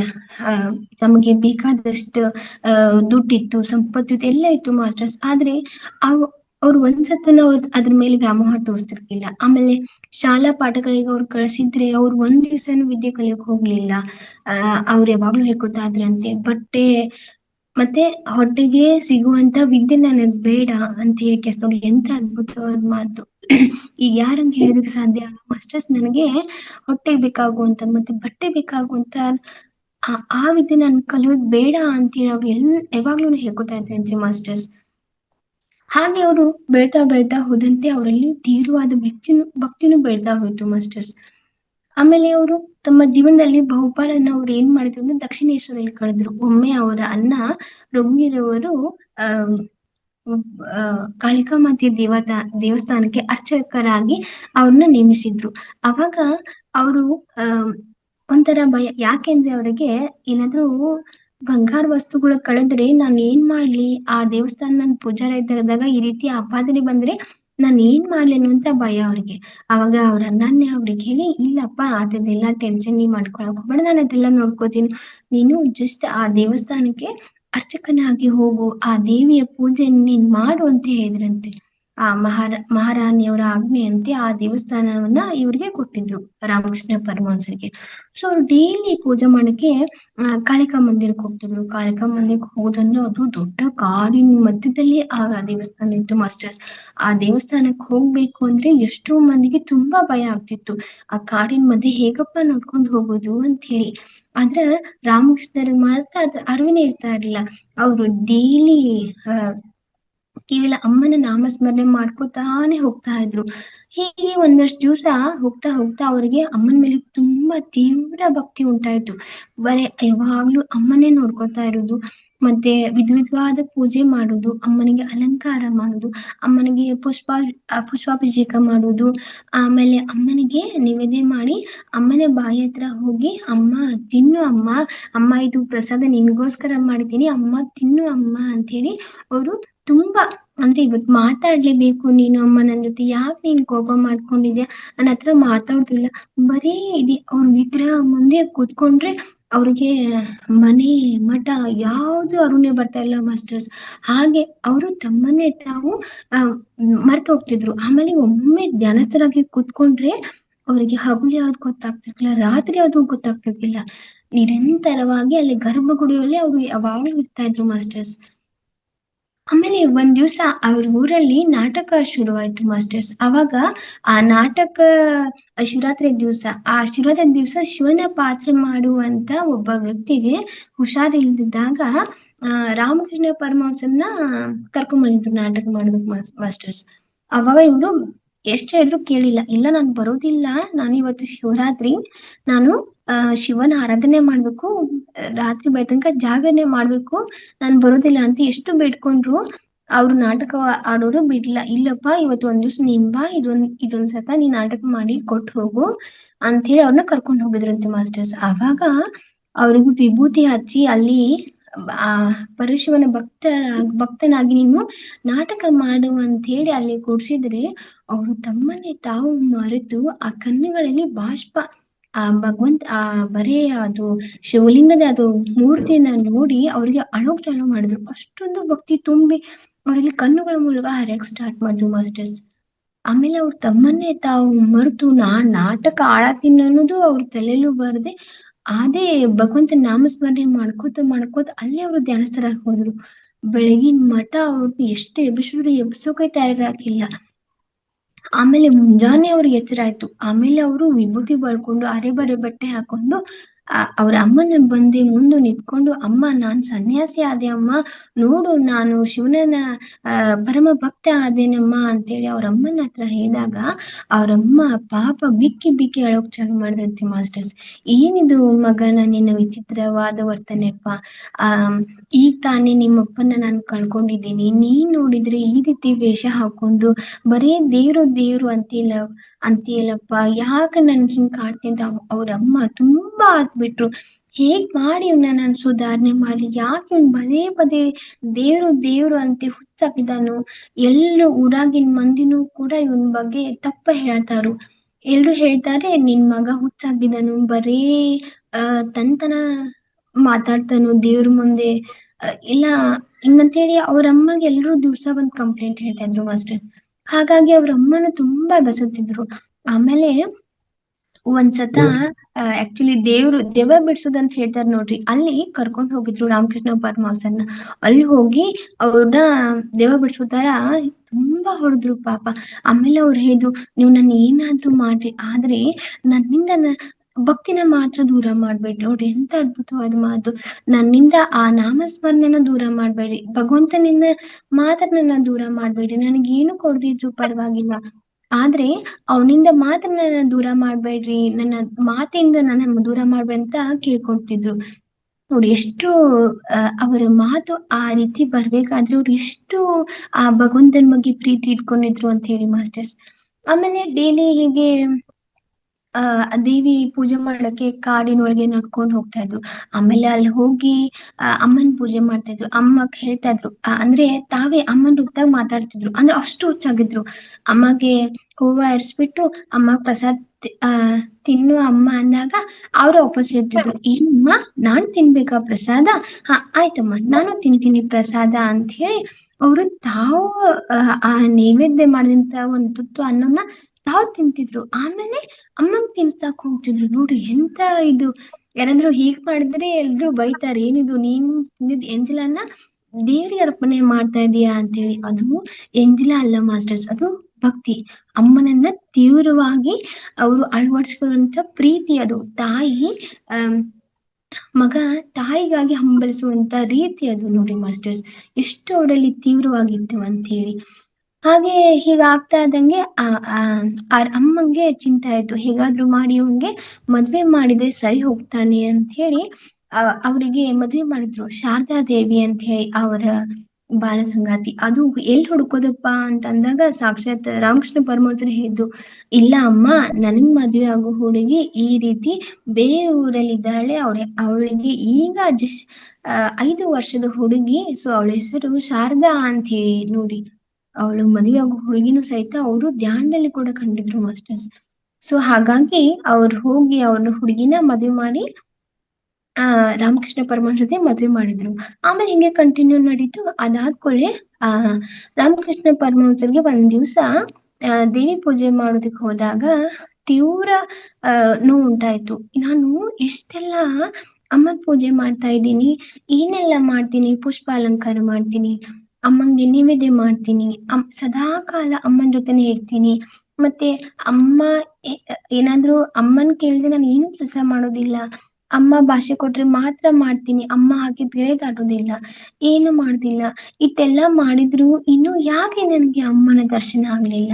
ಮತ್ತೆ ಅಮ್ಮನ ದರ್ಶನ ಆಗದೆ ಈ ದೇಹ ನನಗೆ ಎದಕ್ ಬೇಕು? ಸೊ ನನ್ನ ದೇಹ ನಾನು ಇಲ್ಲಿಗೆ ಮುಕ್ತ ಮಾಡ್ಕೊಡ್ತೀನಿ. ಈ ಭಗವಂತನನ್ನ ಕಾಣದಂತ ಈ ದೇಹ ನಾನು ಇಟ್ಕೊಂಡು ನಾನು ಏನ್ ಮಾಡ್ಲಿ? ನನಗೆ ಈ ದೇಹ ಬೇಡ, ನನಗೆ ನನ್ನ ಅಮ್ಮ ಬೇಕು, ನನ್ನಮ್ಮ ನನ್ನ ಜೊತೆ ಮಾತಾಡ್ಬೇಕು ಅಂತೇಳಿ ತುಂಬಾ ಹಠ ಹಿಡಿದ್ರು. ಒಂದ್ ದಿವ್ಸ ಆಗೋಯ್ತು, ಅವ್ರು ಮನೆಗೆ ಹೋಗ್ಲಿಲ್ಲ.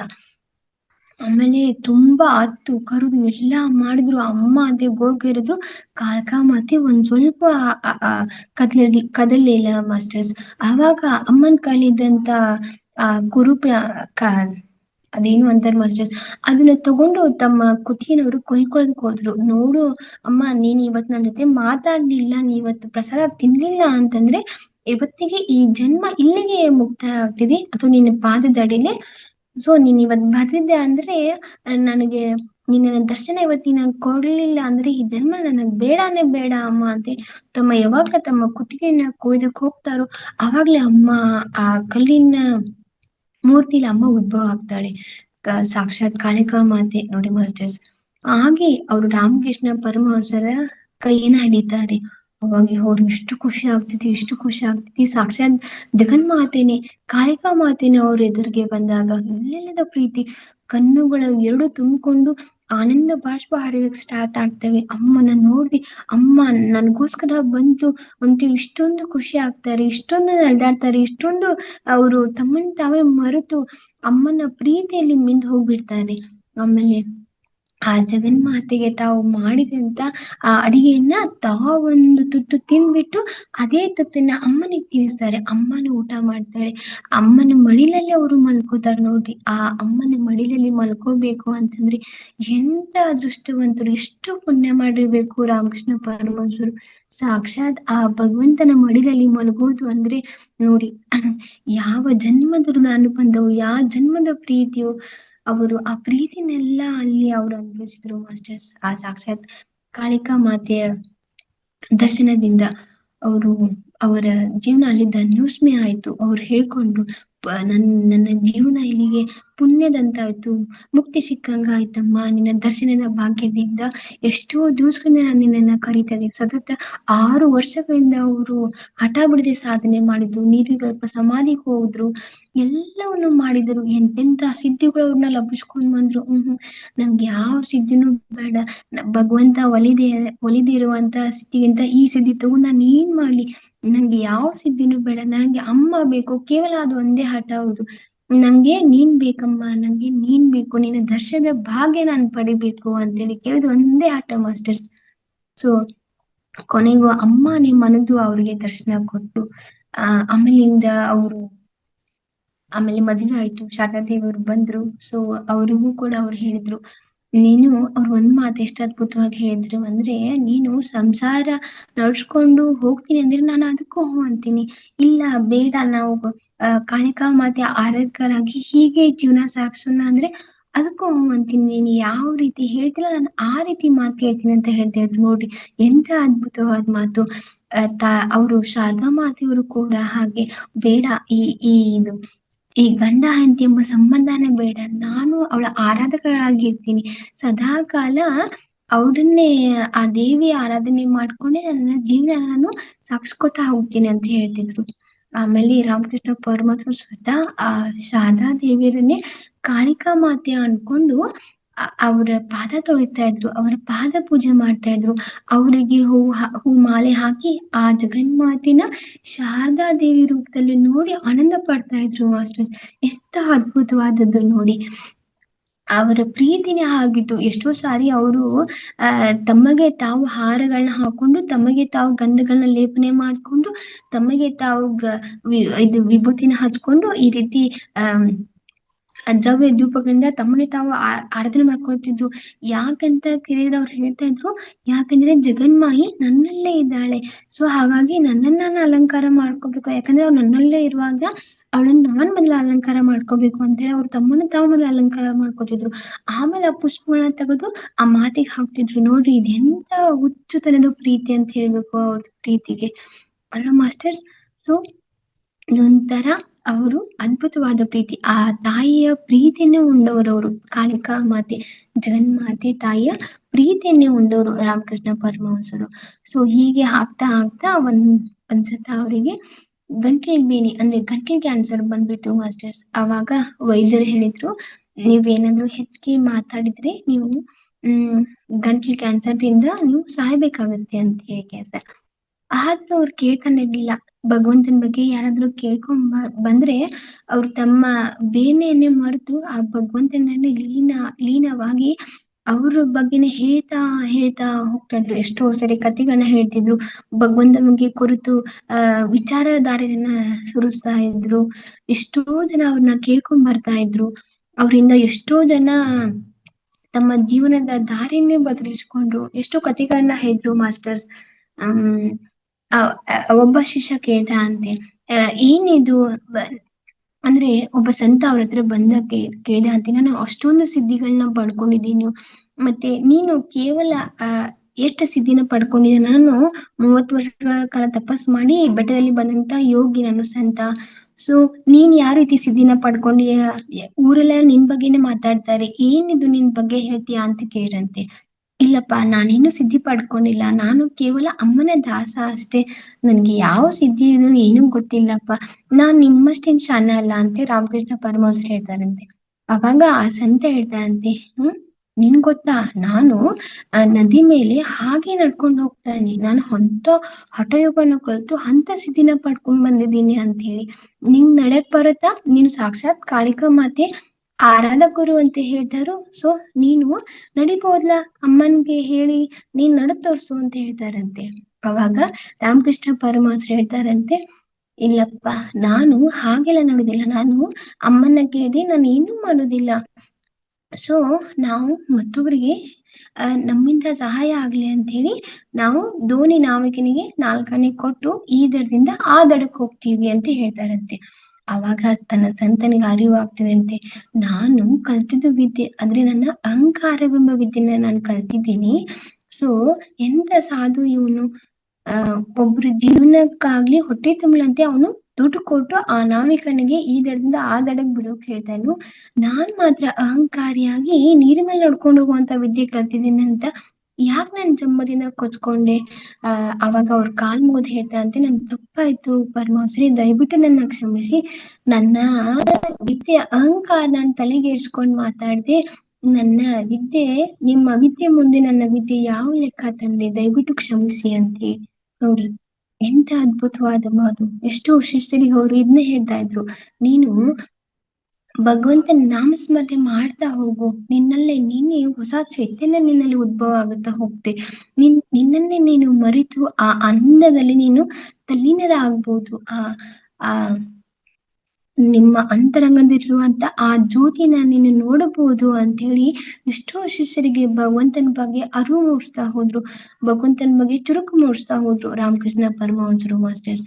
ಅವ್ರ ಬಗ್ಗೆ ಹೇಳ್ಬೇಕು ಅಂತಂದ್ರೆ ಏನು ಮಾತಿಲ್ಲ. ಈಗ ನೋಡಿ, ನಾವ್ಯಾರಾದ್ರೂ ನಮಗೆ ಅಮೃತ ಬೇಕು ಅಥವಾ ನನಗೆ ಮುಕ್ತಿ ಎಂಬ ಮಾತು ಸಿಗಬೇಕು ಅಂದ್ರೆ ಈ ಜೀವನದ ಇದೆಲ್ಲ ಪಡ್ಕೊಂಡು ಮುಕ್ತರಾಗಿ ಹೋಗ್ಬೇಕು, ಆ ಭಗವಂತನೆಲ್ಲ ಸೇರ್ಬೇಕು ಅನ್ನೋದು ಅಷ್ಟು ಸುಲಭದ ಮಾತಲ್ಲ.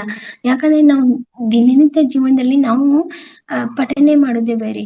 ನೋಡಿ, ಕುವೆಂಪು ಅವರು ಹೇಳ್ತಾರು, ಎಲ್ಲಿ ಹುಡುಕಿದೆನಯ್ಯ ಸ್ವರ್ಗದ ಬಾಗಿಲು ಎಲ್ಲಿ ಹೋದಯ್ಯ, ನುಗ್ಗಿದರು ಎಲ್ಲಿಯೂ ಸಿಗ್ಲಿಲ್ಲವಯ್ಯ.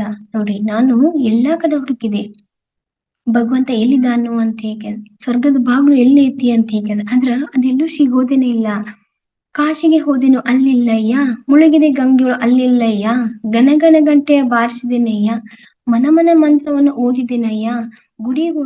ನೋಡಿ, ನಾವು ಗಂಗೆಯೊಳ ಕಾಶಿ ಹೋಗ್ತೀವಿ ಯಾಕೆ, ಭಗವಂತನ ನೋಡಕ್ಕೆ. ಅಲ್ಲಿ ಹೋಗಿ ಬಂದ್ರೆ ನಮ್ಮ ಪಾಪ ಪುಣ್ಯ ಎಲ್ಲ ನಿವಾರಣೆ ಆಗಿ ಹೋಗ್ತೈತಿ.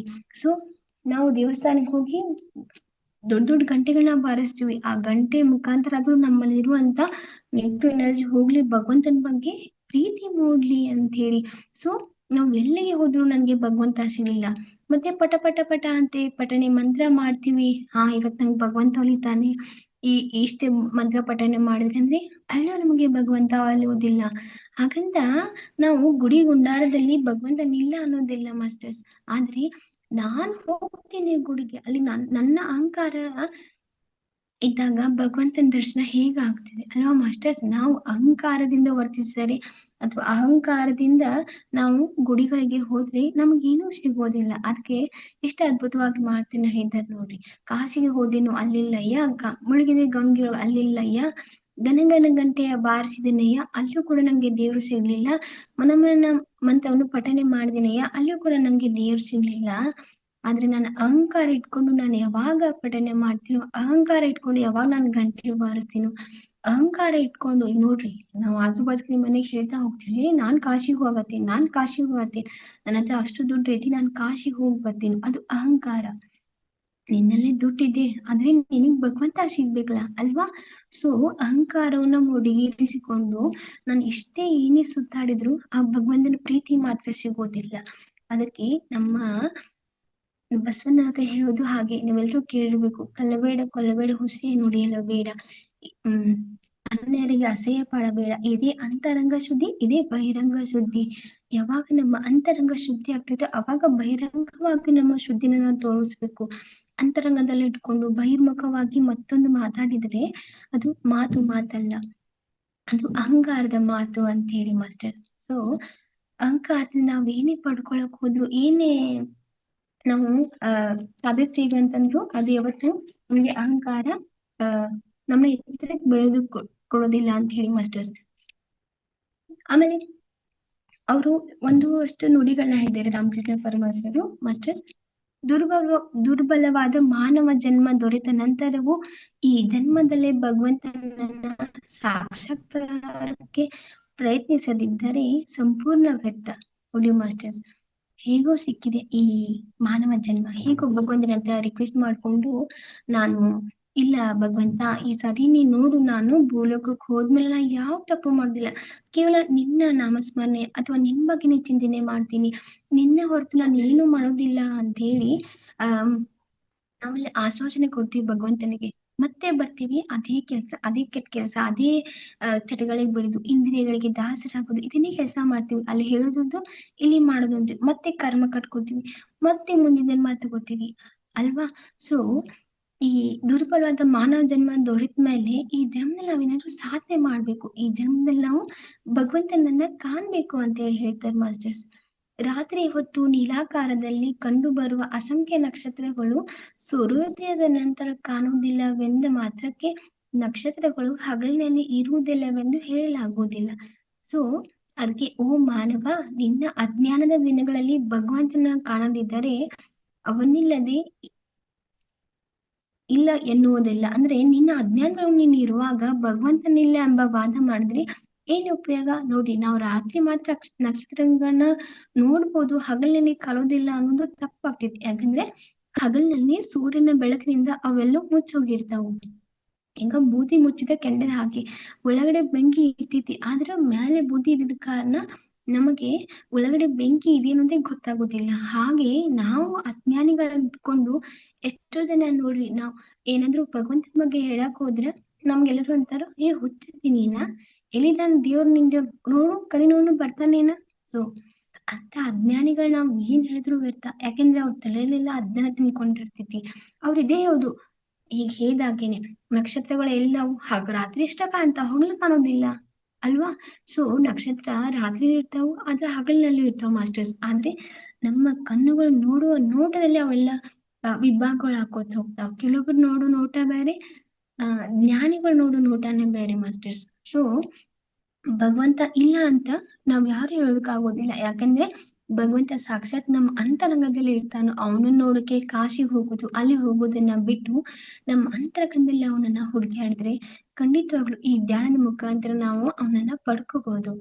ನನ್ನ ಗುರು ಅದನ್ನೇ ಹೇಳ್ತಿದ್ರು, ನೀನು ಒಮ್ಮೆ ನಿನ್ನ ಕಣ್ಣು ಮುಚ್ಚಿ ನನ್ನ ಅಂತರಂಗವನ್ನು ನೀನು ನಿಧಾನವಾಗಿ ನೋಡು, ಅಲ್ಲಿ ಆ ಒಂದು ಸೂಕ್ಷ್ಮ ಪ್ರಮಾಣದ ಜ್ಯೋತಿ ನಿನಗೆ ಗೋಚರವಾಗ್ತೈತಿ. ಅದೇ ನಿರಾಕಾರ ಸ್ವರೂಪವಾದ ಪರಮಾತ್ಮ. ಅವನನ್ನೇ ನೀನು ನೋಡ್ಬೇಕು, ನಿರಾಕಾರವಾಗಿ ಅವನನ್ನ ನೀನು ಹಂಬಲಿಸ್ಬೇಕು, ಅವನ ಪ್ರೀತಿ ನೀನು ಬಯಸ್ಬೇಕು.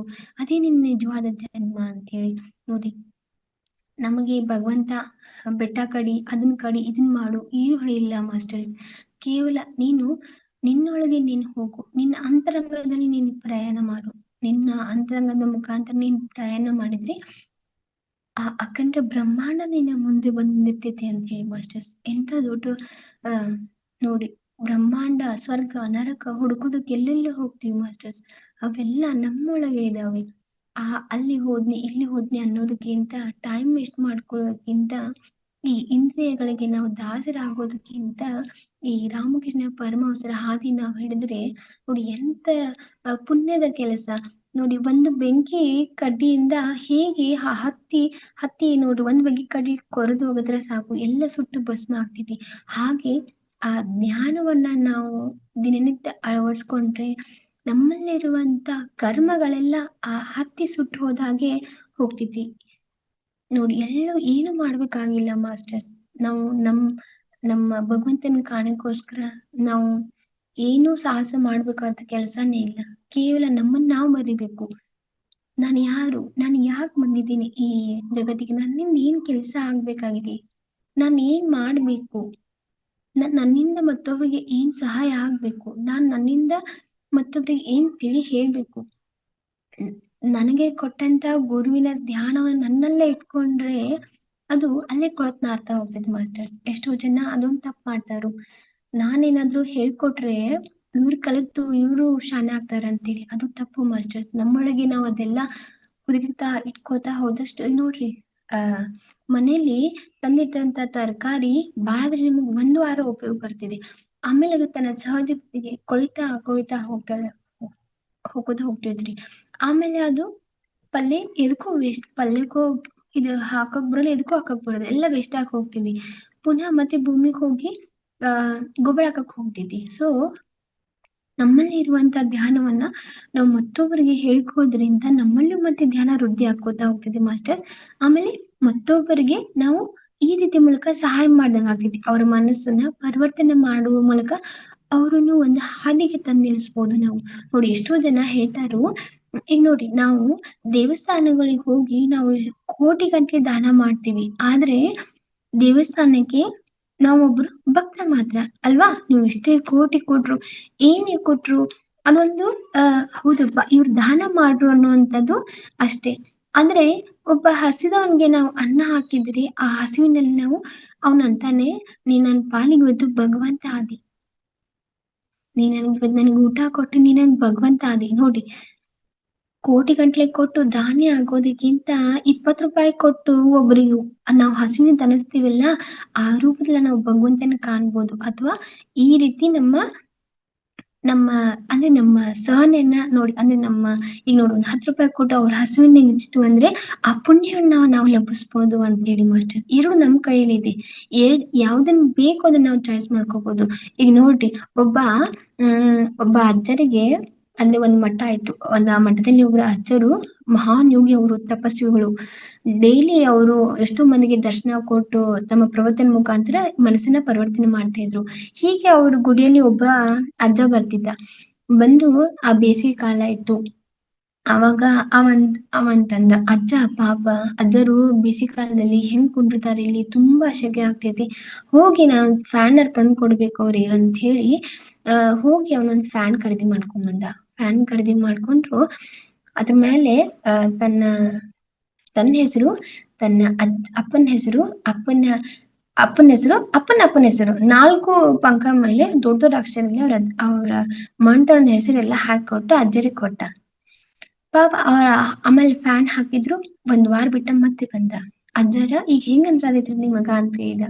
ಇಲ್ಪ ಚಲೋ ಅನ್ಸಾದೈತಿ, ತಂಪ ಗಾಳಿ, ನಿನಗ್ ಬಹಳ ಸಹಾಯ ಮಾಡ್ದಿ. ಬೇಸಿಗೆ ಕಾಲ ನಾನು ಇಲ್ಲಿ ಹೆಂಗ್ ತಗ್ಲಿಲ್ಲ ಅಂತಿದ್ದಿ, ನಿನ್ನಿಂದ ನನಗೆ ಈಗ ಯಾವ ತ್ರಾಸ ಆಗೋತು. ಗಾಳಿ ಮುಖಾಂತರ ನಾನು ಎಷ್ಟೋ ಭಕ್ತರಿಗೆ ಪ್ರವಚನ ಮಾಡಾಕ, ಹೇಳಾಕ, ಕೂತ್ಕೊಳಕ ತುಂಬಾ ಸಹಾಯ ಆಯ್ತಪ್ಪ ಅಂತೇಳಿ. ಅವನಿಗೆ ಸಿಟ್ಟು ಬಂತು.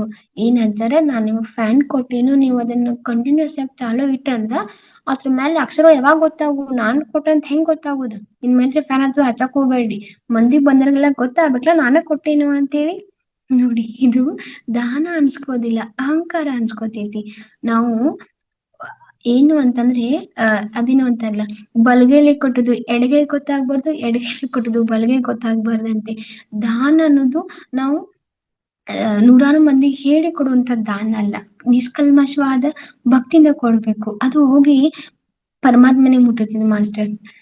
ಹಾಗಾಗಿ ನಾವು ನಾವು ಕೊಡಕ್ ಹೋದ್ರು ಅದು ಯಾವತ್ತೂ ಪ್ರತಿಫಲಿಸೋದೇ ಇಲ್ಲ. ಅಹಂಕಾರವನ್ನ ಇಟ್ಕೊಂಡು ಮಾತಾಡೋದು, ಅಹಂಕಾರದಿಂದ ವರ್ತಿಸೋದು, ಇದ್ಯಾವುದು ಕೂಡ ಮನುಷ್ಯನಿಗೆ ಶೋಭೆ ತರೋಲ್ಲ. ಅದಕ್ಕೆ ನವರಾತ್ರಿಗಳಲ್ಲಿ ಆ ದೇವಿಯ ಅವತಾರಗಳು 9 ರೂಪದಲ್ಲಿ 9 ರೀತಿಯ ನಾವು ವಿಧವಾದ ಸಹನೆ, ತಾಳ್ಮೆ, ಪ್ರೀತಿ, ಪ್ರೇಮ, ವಾತ್ಸಲ್ಯ, ಭಕ್ತಿ ಇವೆಲ್ಲವನ್ನ ನಾವು ಕಲಿತ್ರೆ ಸಾಕ್ಷಾತ್ ನಾವು ದೇವಿ ಸ್ವರೂಪಗಳಾಗ್ತೇವಿ.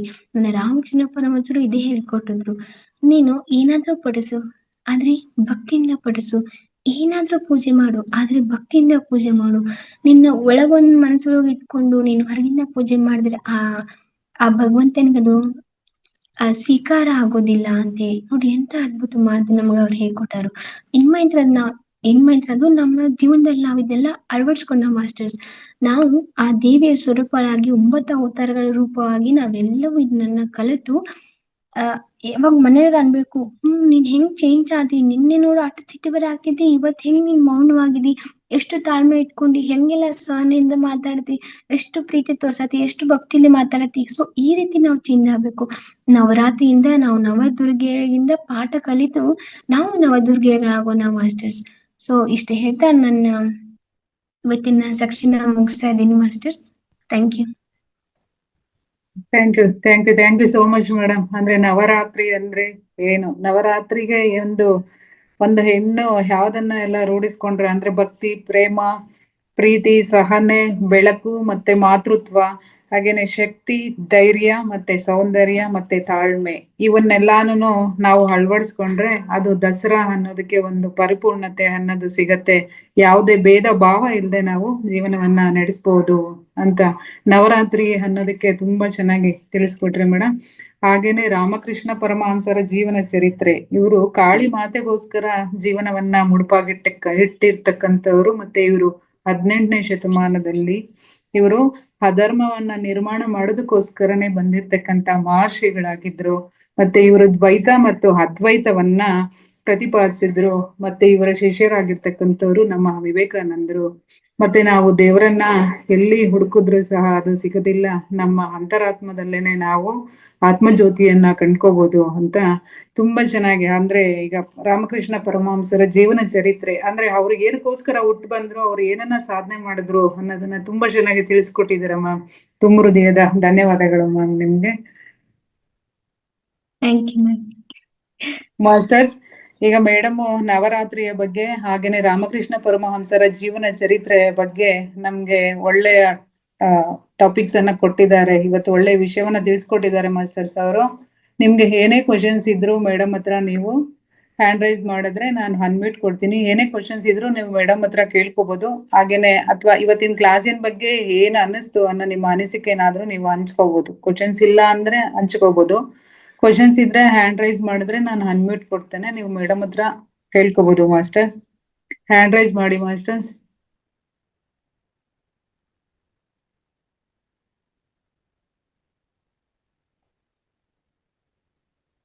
ಜ್ಯೋತಿ ಮ್ಯಾಮ್ ಮಾತಾಡಿ ಮ್ಯಾಮ್.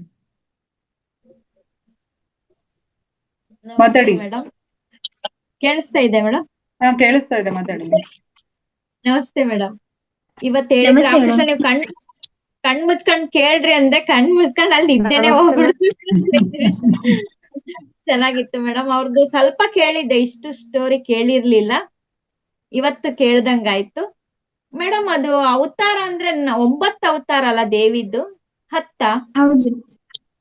10 ಇಲ್ಲ, 9 ನವರಾತ್ರಿ ಅಂದ್ರೆ 9 ದಿನಗಳ ರಾತ್ರಿ ಅಂತ ಹೇಳಿ ಮಾಡ್ತಾರೆ. ಸೊ 9 ದಿನಗಳಲ್ಲಿ ಅವಳು 9 ಮಹಿಷಾಸುರಗಳನ್ನ ಕೊಂದು ಬೇರೆ ಬೇರೆ ರೂಪದಲ್ಲಿ ಕೊಂದು ನಮಗೆ ಈ ಭಾರತ ಭೂಮಿಗೆ ಅವಳು ಚಾಮುಂಡಾಗಿ ನಿಂತ್ಕೊಂಡು ಮಹಿಷಾಸುರನ ಕೊಂದು ಮಹಿಷಿನ ಕೊಂದು ಪಾಂಡವರು ಯುದ್ಧ ಇವಾಗ್ಲೇನೆ ಗೆದ್ರು. ಸೊ ಎಲ್ಲ ವಿಜಯಗಳನ್ನ ಸಾಧಿಸುವಂತ ವಿಜಯದಶಮಿ ಇದು.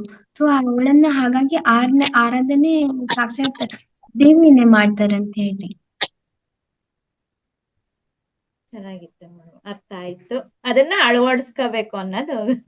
ಹಾ, ಥ್ಯಾಂಕ್ ಯು ಮೇಡಮ್. ಈಗ ನೋಡ್ರಿ, ಉಪವಾಸ ಮಾಡಿ ಅದನ್ನ ಮಾಡ್ರಿ ಅನ್ನೋದಕ್ಕಿಂತ ಇವನ್ನೆಲ್ಲವನ್ನು ದೇವಿ ನಮಗ್ ಹೇಳ್ಕೊಡ್ತಿದ್ದಾಳ್ರಿ. ನೀವು ಕಲಿಕೊಡ್ರಿ.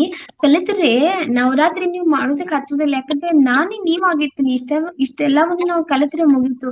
ದೇವ್ರಿಗೂ ನಮಗೂ ವ್ಯತ್ಯಾಸನೇ ಇರೋದಿಲ್ಲ ಅಲ್ವಾ? ಈಗ ನೋಡ್ರಿ, ಒಬ್ರು ಯಾರಾದ್ರೂ ಕೇಳ್ಕೊಳ್ಳಿ ಸಿಟ್ಲೆ ಮಾತಾಡೋಕ್ಕಿಂತ ಅಲ್ಲಿ ಭಕ್ತಿಪೂರ್ವಕವಾಗಿ ವಿನಮ್ರದಿಂದ ಸೌಮ್ಯದಿಂದ ಮಾತಾಡಿದ್ರೆ ಆ ಮುಂದಿನ ಮನುಷ್ಯನ್ಗೂ ಹಿತವಾಗಿ ಕೇಳ್ತೈತಿ. ಸೊ ಅವರು ಮಾತಾಡೋ ಮುಂಚೆ ಒದ್ರದೇನೆ ಸಾವಕಾಶ ನಿಧಾನವಾಗಿ ಮಾತಾಡ್ತಾರೆ. ಅಲ್ಲಿಗೆ ನಾವು ನಮ್ಮನ್ನ ನಾವು ಚೇಂಜ್ ಮಾಡ್ಕೊಂಡಂಗ ಆಗ್ತಿದ್ವಿ. ಸೊ ಒಂದೇ ರೂಪ ನಾವು ಅಳವಡಿಸ್ಕೊಂಡಂಗ ಆಗ್ತಿದ್ವಿ. ಸೊ ಹಾಗಾಗಿ ನಿಮ್ಮಲ್ಲಿ ಹಂಗೆ ಇದೆ ಅಲ್ಲ ಮೇಡಮ್, ನೀವು ಮಾತಾಡೋದ್ ನೋಡಿನು ನಾವು ಅದೇ ಒಂಥರ ಅನ್ಸ್ತಿತ್ತು. ಈ ತರ ಎಷ್ಟು ಒಂದ್ ಸ್ವಲ್ಪ ಸಣ್ಣ ಇದ್ರಲ್ಲಿ ವಾಯ್ಸ್ ಅಲ್ಲಿ ಹೇಳ್ತೀವಿ. ನಾವಂದ್ರೆ ಒಂದ್ ಸ್ವಲ್ಪ ಜೋರಾಗಿ ಕಿರ್ಚಿದ್ ಮಾಡ್ತೀವಿ. ಈಗೆಲ್ಲ ಅದಕ್ಕ ಚೇಂಜ್ ಮಾಡ್ಕೋಬೇಕು ಅನಿಸ್ತಾ ಇದೆ madam. Thank you madam. Thank you. Thank you. Lakshmi madam thank you so much madam. Jyoti ಅನ್ಸನ್ ಮೇಡಮ್ ಮಾತಾಡಿ, ನಿಮ್ದು ಕೋಸ್ಟ್ ಇದೆ, ಅನ್ಮ್ಯೂಟ್ ಮಾಡ್ಕೊಂಡು ಮಾತಾಡಿ. ನಮಸ್ತೆ ಭಾಗ್ಯಶ್ರೀ ಮ್ಯಾಮ್. ನಮಸ್ತೆ ನಮಸ್ತೆ ಮ್ಯಾಮ್. ಲಕ್ಷ್ಮಿ ಮೇಡಮ್. ನಮಸ್ತೆ ನಮಸ್ತೆ ಮ್ಯಾಮ್. ಎಸ್ ಮ್ಯಾಮ್, ಇವತ್ತು ಬಹಳ ಅದ್ಭುತವಾಗಿತ್ತು. ಇವತ್ತು ಒಂದು ಕ್ಲಾಸು, ಒಂದು ನವರಾತ್ರಿ ನವದುರ್ಗೆಯರ ಬಗ್ಗೆ ಹೇಳಿದ್ರಿ. ಮತ್ತೆ ಒಂದು ಏನ್ ರಾಮಕೃಷ್ಣರ ಬಾಲ್ಯ ಒಂದು ಚರಿತ್ರೆ, ಅದು ಆಕ್ಚುಲಿ ನಮ್ಗೆ ಯಾವ ಬುಕ್ ಅಲ್ಲೂ ಕೂಡ ನಮ್ಗೆ ಅದು ಸಿಕ್ಕಿರಲ್ಲ ಮೇಡಮ್. ಬಹಳ ಅದ್ಭುತವಾಗಿತ್ತು ಇವತ್ತಿನ ಒಂದು ಕ್ಲಾಸ್. ತುಂಬಾ ಚೆನ್ನಾಗಿತ್ತು ಮೇಡಮ್. ಮತ್ತೆ ಏನೇ ಒಂದು ಸೇವೆ ಮಾಡಿದ್ರು ನಿಸ್ವಾರ್ಥದಿಂದ ಮಾಡ್ಬೇಕು. ದಾನ ಮಾಡ್ಲಿ, ಏನೇ ಒಂದ್ ಮಾಡಿದ್ರೆ ಯಾವ್ದೋ ಒಂದು ನಿರೀಕ್ಷೆ ಇಟ್ಕೊಳ್ದಂಗೆ, ನಾವು ಎಡಗೈಲಿ ಮಾಡಿದ ದಾನ ಬಲಗೈಲಿ ಗೊತ್ತಾಗ್ಬಾರ್ದು ಅನ್ನೋದು ನಮ್ಮ ನಿಸ್ವಾರ್ಥ ಸೇವೆಯಿಂದ ಮಾಡಿದ್ರೆ ಯಾವ್ದಾದ್ರು ಕೂಡ ನಮ್ಗೆ ಫಲಿಸುತ್ತೆ ಅನ್ನೋದನ್ನ ತುಂಬಾ ಚೆನ್ನಾಗಿ ತಿಳಿಸ್ಕೊಟ್ರಿ ಮೇಡಮ್. Thank you. ಹಾಗೆ ಒಂದು ಮಗು ಮಾತಾಡ್ದಂಗಿತ್ತು ಮೇಡಮ್. ನೀವ್ ಹೇಳ್ತಾರೆ ನಾನು ಕೇಳ್ತಾ ಇರೋಣ ಅನ್ನೋ ಮನಸ್ಥಿತಿ. ಆಕ್ಚುಲಿ ನನ್ ಜರ್ನಿಲಿ ಇದ್ದೆ, ಆದ್ರೆ ಕೂಡ ಮನೆಗ್ ಬಂದ್ ತಲುಪ ತನಕನ ನಾನು ವಿಡಿಯೋ ಆಫ್ ಮಾಡ್ಕೊಂಡು ನಾನು ನಿಮ್ಮ ಇದನ್ನ ಕೇಳಿದ್ದೆ madam. Thank you so much madam. ತಿಳ್ಕೊಂಡು ಹೇಳ್ತಿದ್ರ ತುಂಬಾ ಖುಷಿ ಆಯ್ತ್ರಿ. Thank you. ಇಷ್ಟೊಂದು ಪ್ರೀತಿಯಿಂದ ಆಲಿಸ್ತೀರಿ, ಮಾತುಗಳನ್ನ ಕೇಳ್ತೀರಿ, ಅರ್ಥ ಮಾಡ್ಕೊಂಡೇನು ಮತ್ತೆ ಹಂಗ್ ನಡ್ಕೋತೀನಿ ಅಂತ ಹೇಳ್ತೀರಿ. ತುಂಬಾ ಖುಷಿ ಆಗ್ತೈತಿ. ಮತ್ತೆ ಹೇಳ್ಬೇಕು, ನಿಮ್ಮ ಹತ್ರ ಮಾತಾಡ್ಬೇಕು ಅನ್ನಿಸ್ತೈತ್ರಿ. ಥ್ಯಾಂಕ್ ಯು ಸೋ ಮಚ್ ರೀ.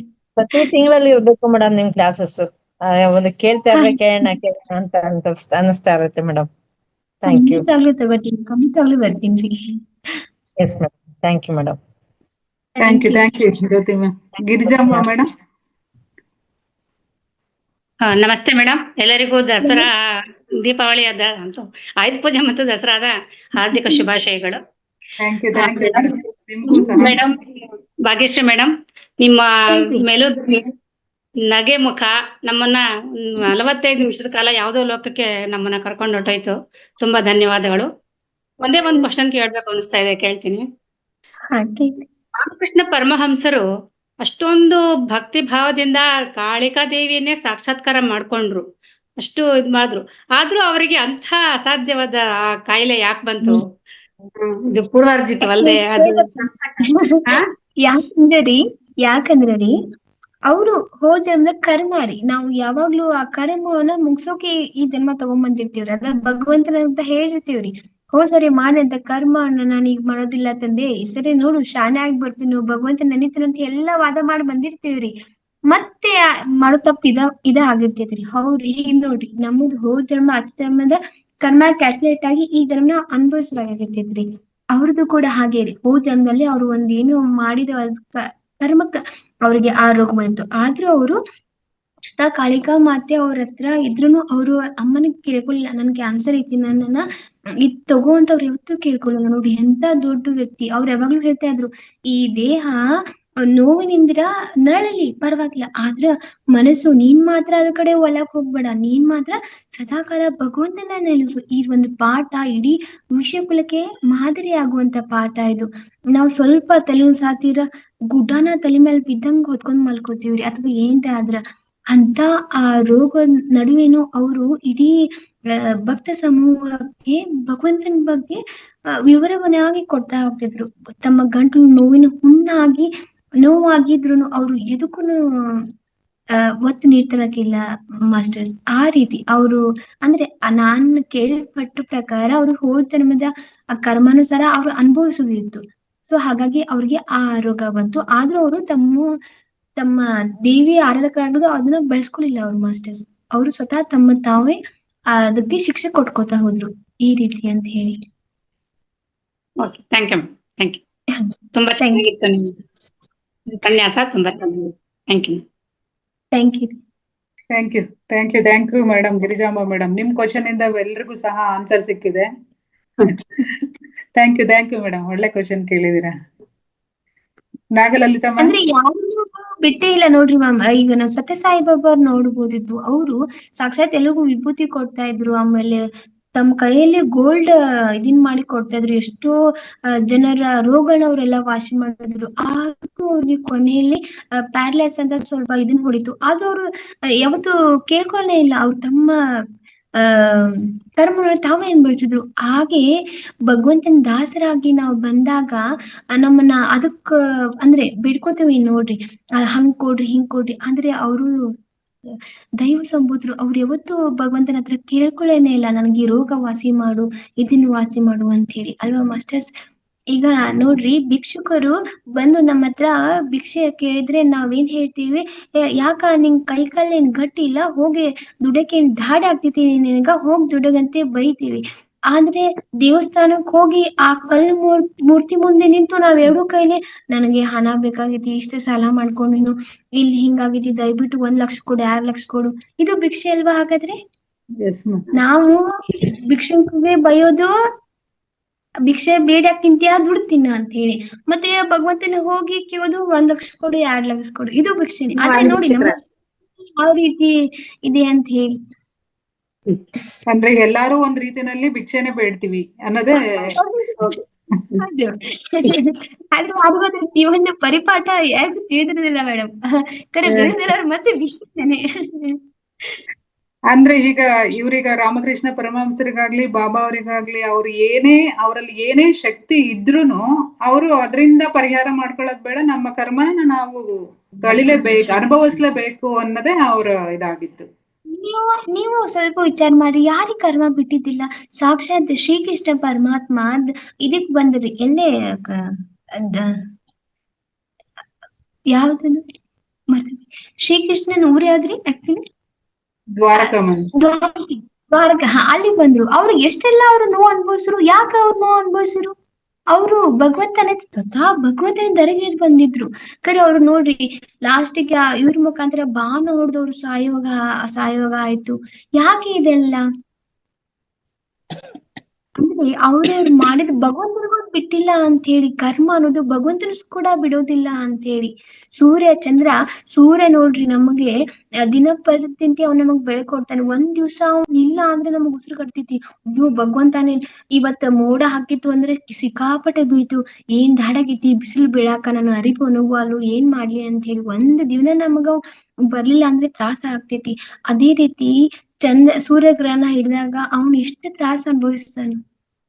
ಗ್ರಹಣಗಳು ಕೂಡ ಅಂದ್ರೆ ದೇವತೆಗಳು ಸಹಿತ ಈ ಕರ್ಮ ಫಲ ಅನ್ನೋದು ಬಿಡೋದಿಲ್ಲ. ಇನ್ನು ನಾವ್ ಯಾವ ಲೆಕ್ಕ ಮನುಷ್ಯರು ಅಂತ ಹೇಳಿ ಅಲ್ವಾ ಮಾಸ್ಟರ್ಸ್? ಎಸ್ ಮ್ಯಾಮ್, ಖಂಡಿತ ಮ್ಯಾಮ್. ಯಾರ ದೇವತೆಗಳಿಗೂ ಕಷ್ಟ ಅನ್ನೋದು ತಪ್ಪಿದ್ದಲ್ಲ. ಅವರವರ ಕರ್ಮವನ್ನ ಅವರವರೇ ಅನುಭವಿಸ್ಬೇಕು. ನಾವಾಗ್ಲಿ ನೀವಾಗ್ಲಿ ನಾವ್ ಎಷ್ಟು ಒಳ್ಳೇದು ಮಾಡೋನು ಅದೆಲ್ಲೂ ಒಂದ್ ತಿಳಿಲಾರ್ದೆ ಮಾಡಿರೋ ತಪ್ಪನ್ನ ನಾವ್ ಶಿಕ್ಷೆ ಇಲ್ಲ ಅನುಭವಿಸ್ಲೇ ಹೋಗ್ಬೇಕು. ನಾವ್ ಅದನ್ನೇ ಅನ್ಕೋತಾ ಇರ್ತೀವಿ ಮೇಡಮ್. ಈಗ ನಾವು ಏನೇ ಕಷ್ಟ ಬಂದ್ರು ನಾನು ಏನು ತಪ್ಪೇ ಮಾಡಿಲ್ಲ, ನನಗೆ ಯಾಕೆ ಈ ತರ ಕಷ್ಟ ಅಂತ ನಾವ್ ಅನ್ಕೋತೀವಿ. ಆದ್ರೆ ಇದು ಹಿಂದಿನ ಕರ್ಮ, ಈಗ ಅನುಭವಿಸ್ಬೇಕು. ಈಗ ಮಾಡಿದ್ದು ಮುಂದಕ್ಕೆ. ಹೌದೌದು. ಆದ್ರೆ ಧ್ಯಾನಿಗಳಿಗೆ ಸ್ವಲ್ಪ ಲೆಸ್ ಹಾಕೋತ ಹೋಗ್ತೈತ್ರಿ. ಅಂದ್ರ ನಾವ್ ಎಷ್ಟು ಧ್ಯಾನ ಮಾಡ್ತೀವಿ ಅಷ್ಟು ನಮ್ ಸ್ವಲ್ಪ ಕರ್ಮ ಸುಟ್ಕೋತ ಹೋಗ್ತಿದ್ವಿ.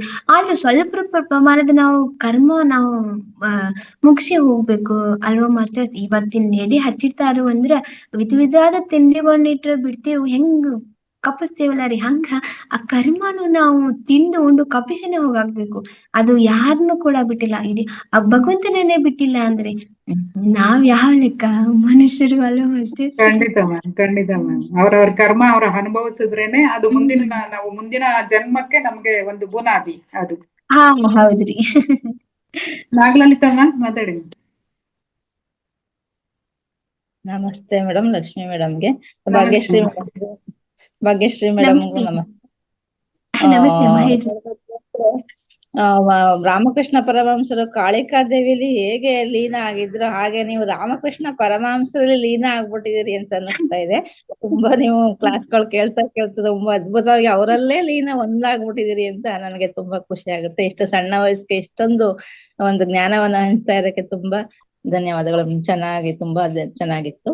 ರಾಮಕೃಷ್ಣರ ಬಗ್ಗೆ ಮತ್ತೆ ನವರಾತ್ರಿಯ ಬಗ್ಗೆ, ದೇವಿಗಳ ಬಗ್ಗೆ, ಆ ರೀತಿ ಹೆಣ್ಮಕ್ಳು ನಾವು ಆ ರೀತಿ ಇರ್ಬೇಕು. ಒಂದೊಂದು ಏನಿದೆ ಅವರ ಒಂದು ಇದನ್ನ ನಾವು ಕಲಿಬೇಕು ಹೆಣ್ಮಕ್ಳು ಧೈರ್ಯವಾಗಿ ಅಂತೆಲ್ಲ ತಿಳಿಸಿದ್ರಿ.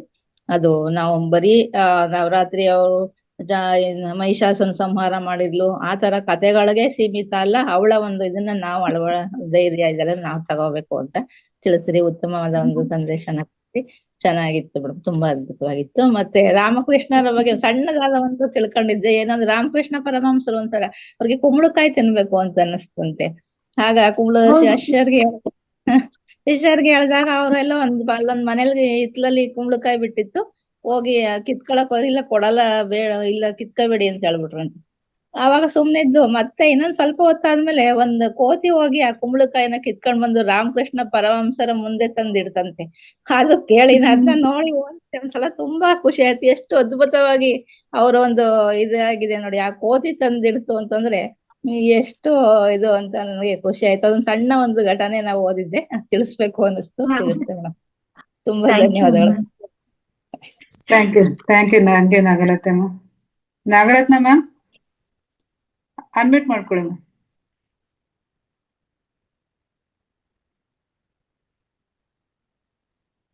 ನಿಮ್ದು ವಾಯ್ಸ್ ಬರ್ತಾ ಇಲ್ಲ ಮ್ಯಾಮ್. ಅನ್ಮ್ಯೂಟ್ ಆಗಿದೆ ಆದ್ರೂ ವಾಯ್ಸ್ ಬರ್ತಾ ಇಲ್ಲ.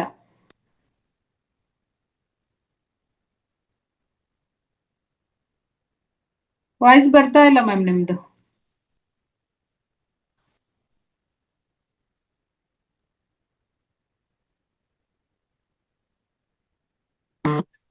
ಇಲ್ಲ, ಏನೋ ಪ್ರಾಬ್ಲಮ್ ಇದೆ ಮ್ಯಾಮ್, ನಿಮ್ದು ವಾಯ್ಸ್ ಬರ್ತಾ ಇಲ್ಲ, ಅನ್ಮ್ಯೂಟ್ ಆಗಿದೆ. Okay, thank you ma'am. Masters, ಇನ್ನು ಯಾರಾದ್ರೂ ನೀವು ಮೇಡಮ್ ಹತ್ರ ಕ್ವಶನ್ಸ್ ಕೇಳೋರು ಇದ್ರೆ ಕೇಳ್ಬೋದು. ನಿಮ್ಮ ಎಲ್ಲ ಅನಿಸಿಕೆಗಳನ್ನ ಹಂಚ್ಕೋಬಹುದು ಮಾಸ್ಟರ್ಸ್. ಹ್ಯಾಂಡ್ ರೈಸ್ ಮಾಡಿ ಪ್ಲೀಸ್. ನಾಗಲಲಿತಾ ಮ್ಯಾಮ್ ನಿಮ್ದು ಆಗ್ತಾ ಇಲ್ಲ.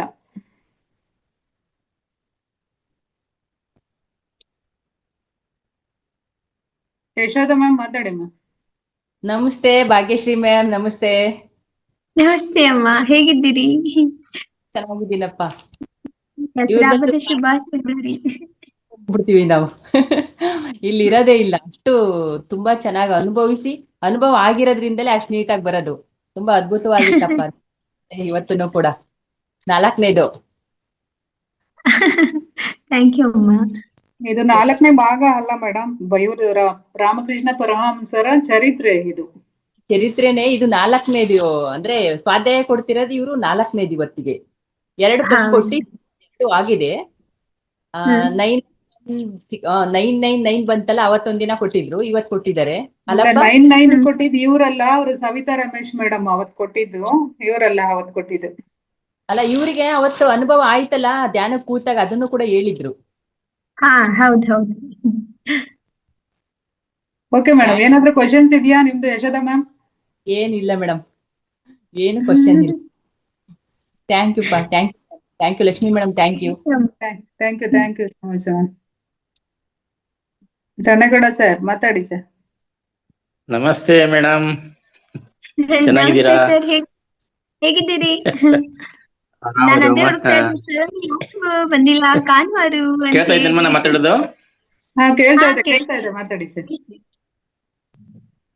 ಎಸ್, ತುಂಬಾ ಅದ್ಭುತವಾಗಿ ರಾಮಕೃಷ್ಣ ಪರಮಹಂಸರ ಜೀವನ ಚರಿತ್ರೆ ಪೂರ ಓದಿದ್ದೆಮ್ಮ ನಾನು ಕೂಡ. ಆ ಶಾರದಾ ಮಾತೆಯವರು ದೂರ ಊರಿಂದ ಬರ್ಬೇಕಾದ್ರೆ ಕತ್ಲಾಗಿದ್ದು, ಅಲ್ರಿ ಕಳ್ರು ಅವ್ರು ದೋಸ್ತಕ್ಕಂತ ಸಂದರ್ಭ ಕಳ್ರಿ ಕರ್ಕೊಂಡೋಗಿ ಯಮ್ಮನ್ ಬಿಟ್ಟಿದ್ದು ಎಲ್ಲ ತುಂಬಾ ಅದ್ಭುತವಾಗಿದೆ. ಅದು ಚೆನ್ನಾಗಿದೆ ಅವ್ರ ಕತೆ. ಒಂದ್ ಏನಮ್ಮ ಅಂತಂದ್ರೆ, ಮೊದ್ಲೇ ಸಾರಿ ಕೇಳ್ತೇನಮ್ಮ, ನಿನ್ನ ಗೋಳು ಹೆಕ್ಕಬೇಕು ಅನ್ಸುತ್ತೆ ನಮಗೆ.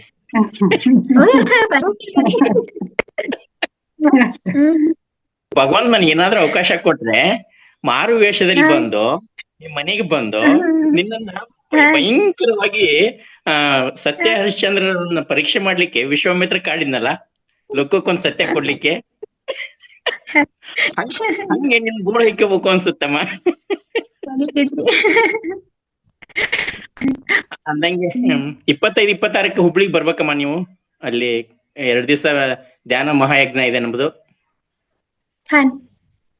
ಮಿಸ್ ಮಾಡ್ಬೇಡಮ್ಮ, ಇದು ಮಾಡ್ಕೆಂದ ಬರ್ರಮ್ಮ ಅವತ್ತ.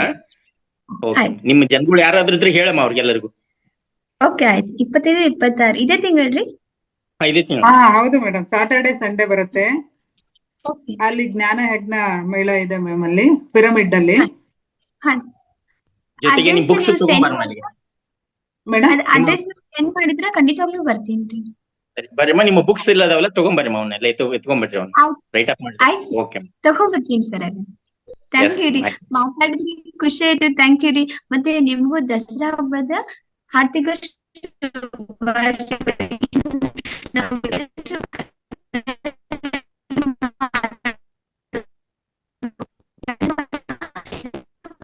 ಮೇಡಮ್, ವಾಯ್ಸ್ ಬ್ರೇಕ್ ಆಗ್ತಾ ಇದೆ ನಿಮ್ದು.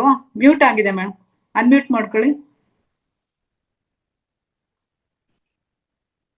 ನಿಜಮ್ಮ, ನಿಜಕ್ಕೂ ಕೂಡ ನವದುರ್ಗೆನ ದಿನಾಲ್ ಬರೀ ಆಚರಣೆ ಮಾಡೋದು ಅಷ್ಟೇ ಅಲ್ಲ, ಆ ಏನಕ್ಕೆ ಮಾಡಿದ್ರು ಅಲ್ಲಿ ಗುಣಗಳನ್ನ ಹೆಂಗ್ ಅಳವಡಿಸಬೇಕು ಅನ್ನೋದನ್ನ ಸವಿಸ್ತಾರವಾಗಿ ಕೊಡ್ತಾ ಇದೀರಮ್ಮ ತಾವೆಲ್ಲರೂ ಕೂಡ. ಮತ್ತೊಮ್ಮೆ ನಮ್ಮೆಲ್ಲರ ಪರವಾಗಿ ನಿಮಗೆ ಅಭಿನಂದನೆಗಳು madam. Thank you sir, thank you so much. Thank you Sannagowda sir. Ma'am, ಈಗ ಧ್ವನಿ ಕೇಳ್ತಿದ್ಲ ರೀ? ಹಾ, ಧ್ವನಿ ಕೇಳ್ತಾ ಇದೆ ಮ್ಯಾಮ್, ವಿಡಿಯೋ ಆಫ್ ಆಗಿದೆ. ಸ್ವಲ್ಪ ಹೊತ್ತು ಮಟ್ಟ ಆಫ್ ಮಾಡ್ಕೋತೀನಿ. Okay madam, okay. Rukmini ma'am, unmute ಮಾಡ್ಕೊಳ್ಳಿ ಮ್ಯಾಮ್.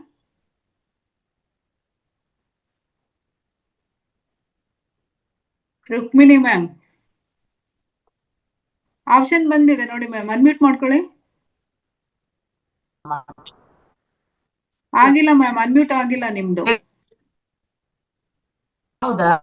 ಅನ್ಮ್ಯೂಟ್ ಆಗಿಲ್ಲ ಮ್ಯಾಮ್, ಇನ್ನೊಂದ್ಸರಿ ಕೊಡ್ತೀನಿ ನೋಡಿ, ಅನ್ಮ್ಯೂಟ್ ಆಪ್ಷನ್ ಕೊಡ್ತೀನಿ, ಅನ್ಮ್ಯೂಟ್ ಮೇಲೆ ಒತ್ತೀನಿ. ಒಂದ್ಸರಿ ಒತ್ಬಿಟ್ಟು ಬಿಟ್ಬಿಡಿ.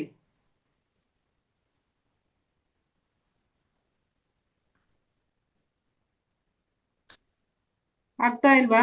ಆಗಿದೆಯಾ ಮೇಡಮ್? ಆಗಿಲ್ಲ ಮ್ಯಾಮ್. ಆಗಿದೆ, ಮಾತಾಡಿ ಮೇಡಮ್, ಆಗಿದೆ, ಮಾತಾಡಿ. ಮಾತಾಡ್ರಿ, ಕೇಳ್ತೈತ್ರಿ, ಮಾತಾಡಿ. ನಮಸ್ತೆ ಆಗಿದೆ, ಮಾತಾಡಿ. ನಾಗರತ್ನ ಮ್ಯಾಮ್,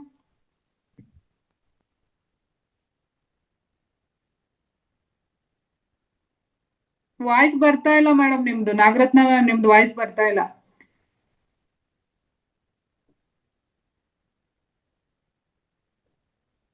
ನಾಗರತ್ನ ಮ್ಯಾಮ್ ಬರ್ತಾ ಇಲ್ಲ. ಲಕ್ಷ್ಮೀದೇವಿ ಪಂಡಿತ್ ಮೇಡಮ್ ಮಾತಾಡ್ತೀರಾ? ಹೌದ್ ಮೇಡಮ್ ಮಾತಾಡ್ತೀನಿ.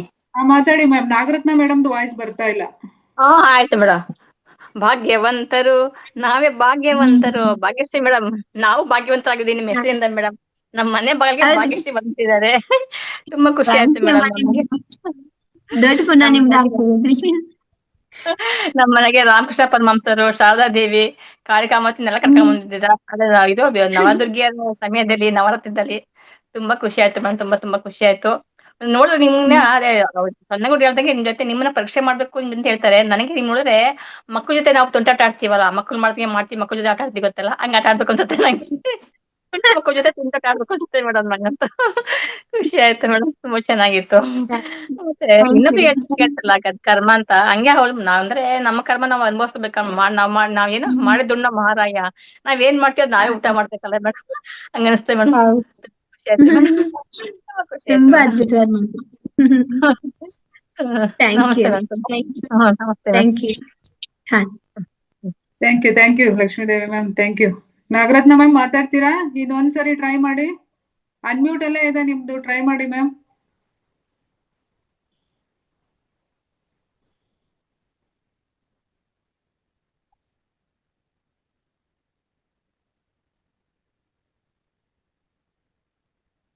ಅವ್ರದ್ದು ಧ್ವನಿ ಬರ್ತಲ್ಲ ಮೇಡಮ್. ವಿಶುದ್ಧಿ ಹೌದು ಚಕ್ರದಲ್ಲಿ ಏನೋ ಫಾಲ್ಟ್ ಇದೆ. ಒಂದ್ ದಿವಸ ಫುಲ್ ವಿಶುದ್ಧಿ ಚಕ್ರಕ್ಕೆ ಧ್ಯಾನ ಮಾಡ್ಬೇಕು ಅವ್ರಷ್ಟೇ. ನೋಡಿ ಮೇಡಮ್, ಇನ್ನೂ ಒಂದ್ಸರಿ ಕೊಟ್ಟಿದ್ದೀನಿ ನೋಡಿ. ಈಗ ಮಾತಾಡಿ ನೋಡೋಣ.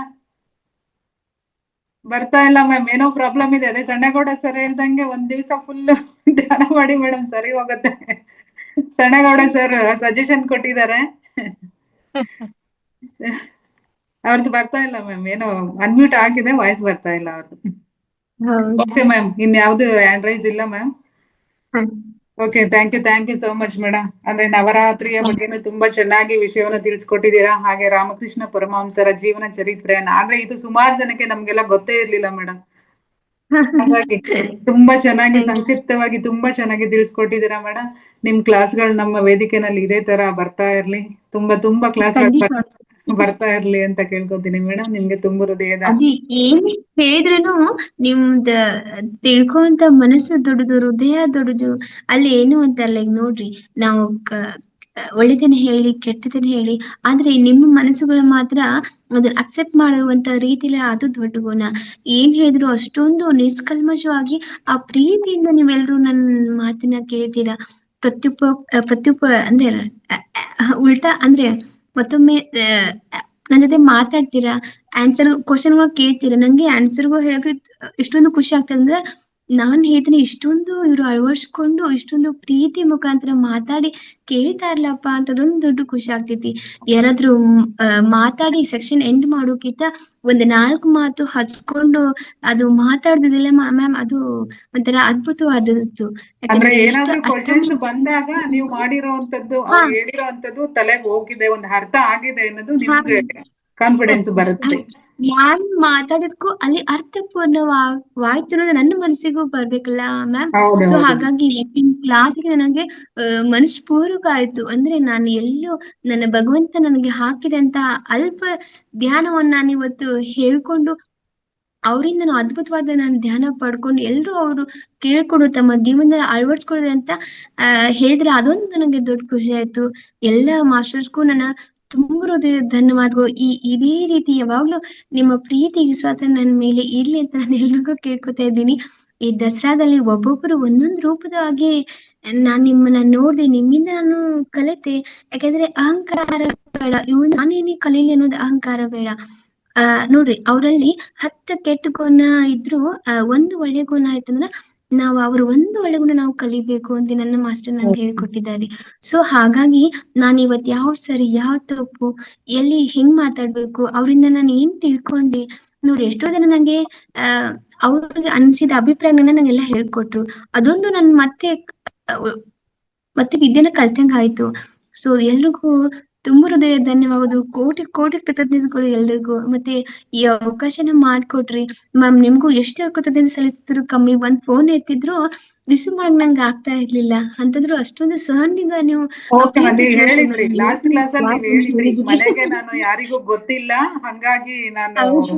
ಗೊತ್ತಿಲ್ದಂಗೆ ಕ್ಲಾಸಸ್ ಕೊಡ್ತೇನೆ, ಗೊತ್ತಿಲ್ದಂಗೆ ಧ್ಯಾನ ಮಾಡ್ತೇನೆ ಅಂತ ಲಾಸ್ಟ್ ಟೈಮ್ ನೀವ್ ಹೇಳಿದ್ರಿ.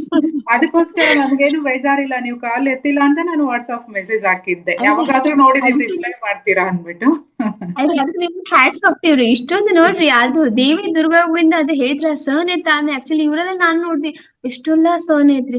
ಒಂದು ಕಾಲ್ ರಿಸೀವ್ ಮಾಡ್ಲಿಕ್ಕ ಮುಂದಿನ ವರ್ಷದಾಗ ಎಷ್ಟು ಸಿಟ್ಟು ಪಡ್ತಿ. ಆದ್ರೂ ಮತ್ತೆ ಮೆಸೇಜ್ ಆಗ್ತಿವ್ರಿ ಮ್ಯಾಮ್ ಇವತ್ ನಿಮ್ ಕ್ಲಾಸ್ ಐತ್ರಿ, ನೀವು ಪ್ಲೀಸ್ ಇವತ್ತು ಬರ್ರಿ ನೋಡ್ರಿ ಎಂತ ಅದ್ಭುತ ಅಮ್ಮ ಅದು. ನಾನು ಅವರಿಂದ ಎಷ್ಟು ಸಹನೆ ಇತ್ತು, ಕರೆ ಇನ್ನು ಯಾವ ರೀತಿ ಸಹನೆಯನ್ನ ಬೆಳೆಸ್ಕೋಬೇಕು ಅನ್ನೋದನ್ನು ಈ ನವರಾತ್ರಿಗಳು ಒಂದು ಸಹನೆಯನ್ನ ನಾನು ನಿಮ್ಮಿಂದ ಕಲ್ತೆ ಮ್ಯಾಮ್. ಸೊ ಥ್ಯಾಂಕ್ ಯು ನಾವು ನಿಮ್ಮಿಂದ ಕಲಿಯೋದು ತುಂಬಾ ಇದೆ ಮ್ಯಾಮ್. ನಿಮ್ಮಲ್ಲಿ ಎಷ್ಟು ಸಹನೆ ಇದೆಯೋ ಅದನ್ನ ಇನ್ನ ನಾವು ಹೆಚ್ಚು ಹೆಚ್ಚು ಕಲಿಬೇಕು ಮ್ಯಾಮ್. ನಿಮ್ಮಲ್ಲಿ ಇರೋದನ್ನ ನಾವು ರೂಢಿಸ್ಕೋಬೇಕು. Thank you so much madam. ಇಷ್ಟು ನೀವು ಜಂಜಾಟದಲ್ಲೂ ಸಹ ಬಂದು ನಮ್ಗೆ ಸ್ವಾಧ್ಯಾಯ ಮಾಡ್ತಾ ಇದ್ದೀರಾ ಅಂದ್ರೆ ನೀವು ಗ್ರೇಟ್ ಮ್ಯಾಮ್.